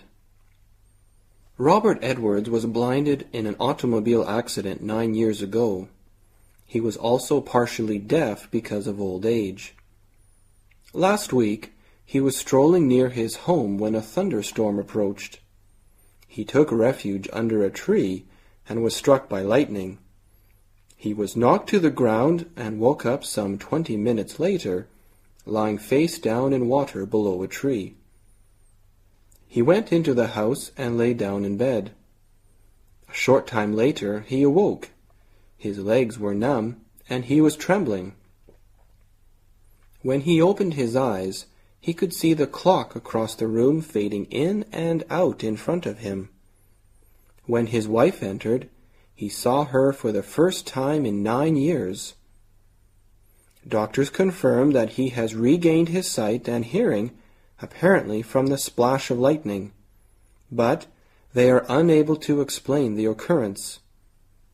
The only possible explanation offered by one doctor was that, since Edwards lost his sight as a result of trauma in a terrible accident, perhaps the only way it could be restored was by another trauma. 117. The Mysterious Disappearance. Some years ago, an American policeman found a woman lying near a lonely road. She did not appear to have had an accident, but she was trembling and clearly in a state of shock, so he rushed her to the nearest hospital. She began to tell the doctor on duty a story which was astonishing in all respects. She had been driving along a country road when she was stopped by a flying saucer landing in front of her. She had been forced to leave the car and enter the flying saucer by some creatures.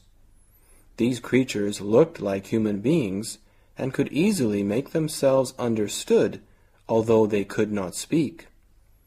It was as though they would read her thoughts and she could read theirs. They treated her politely and allowed her to leave after carrying out a number of tests on her. As she otherwise seemed to be normal, the doctor decided that she was probably suffering from the side effects of some drug. The woman insisted on being allowed to go home, but when she gave her address, it was in a town over 1,000 miles from the hospital. The police then started to make inquiries. They soon discovered that there was already a search going on for the woman, whose husband had reported that she had disappeared. Her car had been found with the driver's door open and the engine running. In front of the car, the surface of the road had been completely destroyed, not by an explosion or anything of that kind, but as though a large, circular, white-hot object had burnt through it. 118. A large city without policemen. It is hard to imagine a large city without policemen, but such was the situation in London in the early part of the 18th century. There was no organized police force. There were only public watchmen, but they were generally feeble and old men, unfit for more strenuous assignment than calling past 10 o'clock and a cold, frosty morning. There were also constables appointed to keep the peace. From as far back as 1252, constables had been appointed for each parish in England, and the position was an honor. The constable was unpaid, however, and not expected to do more than carry out the law in country towns and villages, where the commonest crime was likely to be the theft of someone's clothes. In London, more serious crimes were committed. As the work of the constable became more dangerous, the men who should have done it paid others to do it for them. It was part of the constable's duty to raise the hue and cry after an escaping criminal. On hearing his cry, all passers-by were supposed to join the pursuit, but in practice, not many people could be persuaded to help. It was too dangerous a task, and the constable was unarmed. 119. An unfortunate country. Australia is a large continent, as large as the United States of America. It was not seen by European explorers until 1642, when a Dutchman, Tasman, sailed round it and took possession of it in the name of Holland. But nearly 200 years went by before Australia began to develop into the modern nation we know today. The main reasons for this late development are these. First, Australia is situated in an unfortunate part of the world. Secondly, most parts of it suffer from a bad climate. In the north, it is uncomfortably wet, and in the west, it is uncomfortably dry. Thirdly, the interior of the country is a desert, which is almost impossible to irrigate. In the fourth place, the mountains run more or less along the outer edges of the continent, so that the interior appears to be a sort of hollow bowl, and since water does not flow uphill, there are no large rivers in Australia. In the fifth place, the original inhabitants were never exploited or influenced by settlers, with the result that a native population never developed till the end of the 19th century. Lastly, Australia's own plants and animals contributed little or nothing to its present-day prosperity. 120. A nation on wheels. Cars are an important part of life in the United States. Without a car, most people feel that they are poor. And even if a person is poor, he doesn't feel really poor when he has a car. Henry Ford was the man who first started making cars in large numbers. He probably didn't know how much the car was going to affect American culture. The car made the United States a nation on wheels, and it helped make the United States what it is today. There are three main reasons why the car became so popular in the United States. First of all, the country is a huge one, and Americans like to move around in it. The car provides the most comfortable and cheapest form of transportation. With a car, people can go to any place without spending a lot of money. The second reason cars are popular is the fact that the United States never really developed an efficient and inexpensive form of public transportation. Long-distance trains have never been as common in the United States as they are in other parts of the world. Nowadays, there is a good system of air service provided by planes, but it is too expensive to be used frequently. The third reason is the most important one, though. The American spirit of independence is what really made cars popular. Americans don't like to wait for a bus, or a train, or even a plane. They don't like to have to follow an exact schedule. A car gives them the freedom to schedule their own time, and this is the freedom that Americans want most to have. The gas shortage has caused a big problem for Americans, but the answer will not be a bigger system of public transportation. The real solution will have to be a new kind of car, one that does not use so much gas. 121. The Eskimos. Maine is next to Canada. When Tony's grandfather was young, he worked in Canada every summer. Once he visited the north of Canada, near the North Pole. The Eskimos live there. This is what Tony's grandfather told him about the Eskimos. Near the North Pole there are 2 seasons, winter and summer. The winter nights are long. For more than 2 months you can't see the sun, even at noon. The summer days are long. For more than 2 months the sun never sets, and there is no night. The Eskimos have warm clothing. They make most of it themselves. They make it from the skins of animals. From skins, they make coats and hats and even boots. In this cold climate, trees can't grow. The Eskimos have to build their houses from skins, earth, stone, or snow. When they go hunting, they live in tents of skin. When they move, they take their tents with them. When they are out in a storm and can't get back home, they build houses of snow. They leave those snow houses when the storm is over. 122. Kenya. Kenya was a beautiful country inhabited by different groups of people, some farmers, some herdsmen, a few hunters, when the English arrived. The primary motivations for colonizing Kenya were economic, to take away resources, and strategic, to take control before the Germans or some other European power did. However, although colonialism itself was selfish and exploitive, the English were a mixed group of people like everyone else. Many English people were concerned about the welfare of Kenyans and worked hard to improve the Kenyans' lives, or at least to keep their lives from becoming worse under colonialism. These were civil servants, missionaries, and some farmers, business and professional people who worked hard to develop Kenya both before and after independence. Because Kenya was such a pleasant, easy place to live, another group of people came to live in Kenya, known generally as the settlers.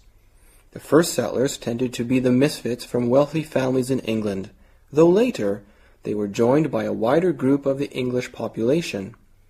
In particular, English soldiers who fought in the First World War were given farms in Kenya.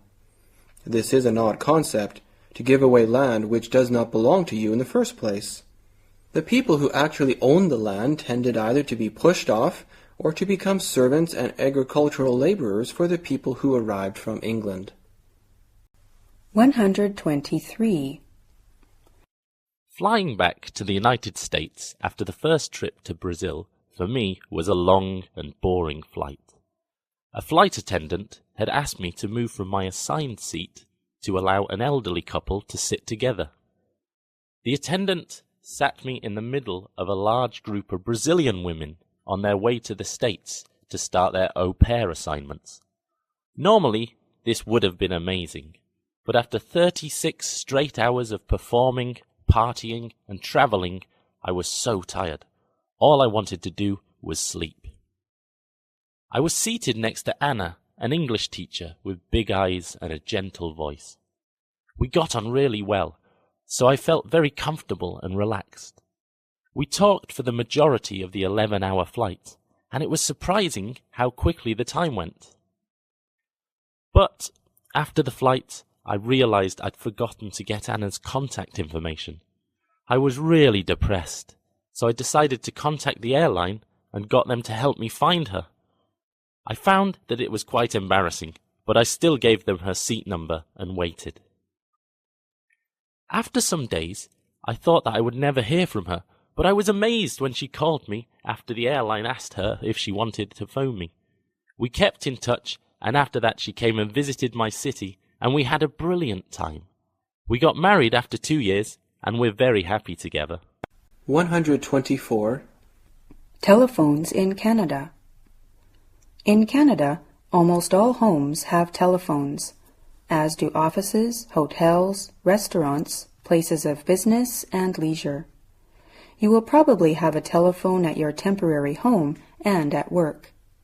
The telephone may be either a direct outside line or an extension through the main switchboard.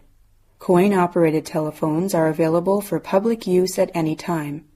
The charge is 25 cents for a local call, which is returned if the line is busy or there is no answer. There are telephone books which are updated annually.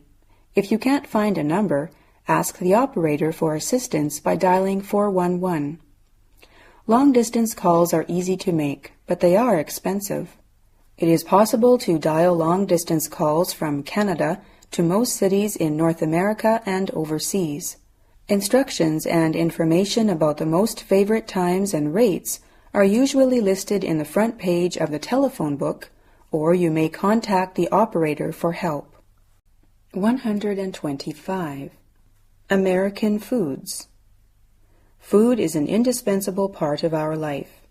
Different from the ancient times, to stuff our stomach is not all the role that food plays. In civilized society, the idea about food covers more things. In the eyes of Americans, food must be good in taste, color, flavor, shape, and texture. Besides, it must be clean, fresh, and safe. Food must be well packaged and well labeled, too. However, the excellent, affluent, and low-priced foods also bring problems. Because Americans have consumed too much meat and animal fat, they are suffering overweight. In addition, the overabundance of cholesterol in their diet can easily lead to heart disease and high blood pressure. Nowadays, in order to solve these problems, imitation foods have come into being. They are very popular in the U.S., not only because they are low in cholesterol, fat, and calories, and resemble the tastes and flavors of the real foods, but because they cost about 25% less than the real ones. 126. English writing. Learners of English usually find that writing is the most difficult skill they have to master. The majority of native speakers of English have to make an effort to write accurately and effectively, even on those subjects which they know very well. The non-native learner, then, is trying to do something that the average native speaker often finds difficult himself. Students, however, often work out a sentence in their own language and then try to translate it in this way. The result is that very often the reader simply cannot understand what the student has written. The individual words or odd phrases may make sense, but the sentence as a whole makes no sense. The student should, therefore, always try to employ sentence patterns that he knows are correct English. Many students seem to think that simplicity is suspect. It is, on the contrary, a quality which is much admired in English. Most readers understand that a difficult subject can only be written up simply if the writer understands it very well. A student should, therefore, organize all his points very carefully before he starts to write. 127. The honeymoon. A popular belief is that honeymoon originated in Germany or Scandinavia. It is supposed to have been the month or moon following the marriage when the bride and groom would retreat to a secluded spot and partake of the honeyed wine called mead. But the idea of a honeymoon or honey month is a fairly recent one. The first printed reference to the term honeymoon does not appear until 1546, and honey month doesn't come in until a century and a half after that. It is not until the early 1800s that honeymoon is found referring to the journey that the couple take after their wedding. However, the term in its original meaning refers not to the period of a month, but to the changeable nature of the moon itself. The newly married are in the honey or full phase of their love, which, like the moon, is bound some day to wane. The 19th century practice among the upper classes of taking a journey after the wedding redefines the honeymoon concept, and soon it is accepted widely and becomes popular throughout the world. 128. Language families. There are over 3,000 languages that are used throughout the world today. Almost all of these languages belong to a much smaller number of language families. All of the languages within a language family are related, and all of them have a similar history. Therefore, the grammar, vocabulary, and sounds of related languages are similar. In addition, the way of thinking and the style of talking among related languages are also similar. Even though there are over 3,000 languages that are used today, there are only about 20 or 30 major language families. Each of these large families include many individual languages. The language that we are using now is English, and English is, of course, a member of a large language family. English is a member of the Indo-European language family. The Indo-European language family includes most of the languages that are spoken throughout Europe, languages such as English, French, and Greek. Of course, nowadays, many Indo-European languages are spoken in other parts of the world. For instance, Spanish, which is an Indo-European language, is spoken throughout South and Central America, but originally it was spoken only in Europe. 129. My favorite program. With the living standards of people rising year by year, television is now playing a very important role in people's lives, and TV programs have been an essential part of our environment. Of many TV programs, news broadcast, sports competition, talk shows are to my liking, and my favorite program is Animal World, which is broadcasted on CCTV. In this program, a large quantity of animals are introduced. The variety of animals ranges from large to small, and from herbivore to carnivore. There are animals swimming in the water, running on the land, and flying in the sky. From this program, I can also get to know something about the most precious animals in the world. For many years, I have regarded Animal World as my favorite TV program because it is both interesting and instructive. When the program is on TV, it is not only showing some very beautiful pictures, but also telling many new things, and what the animals feed on, how the butterflies grow up, and even how the ants share their work. I'm so impressed by this program that I can tell you many things about animals. I think it is hard to imagine a world without animals. 130. My life. I'll still be working, but things would be different. With any luck, I'll be earning more money. But the most important thing will be the job itself and how interesting it is. I mean, I hope I'll be able to choose the kind of job I do and who I work for. Of course, I'd like to have more money and more authority than I have now, but I don't think they are the only thing in life. What I really want is to be more independent than I am now, to have more control over my own life, perhaps to open a small restaurant, or write a book, or do something like that. I am not sure if I ever have children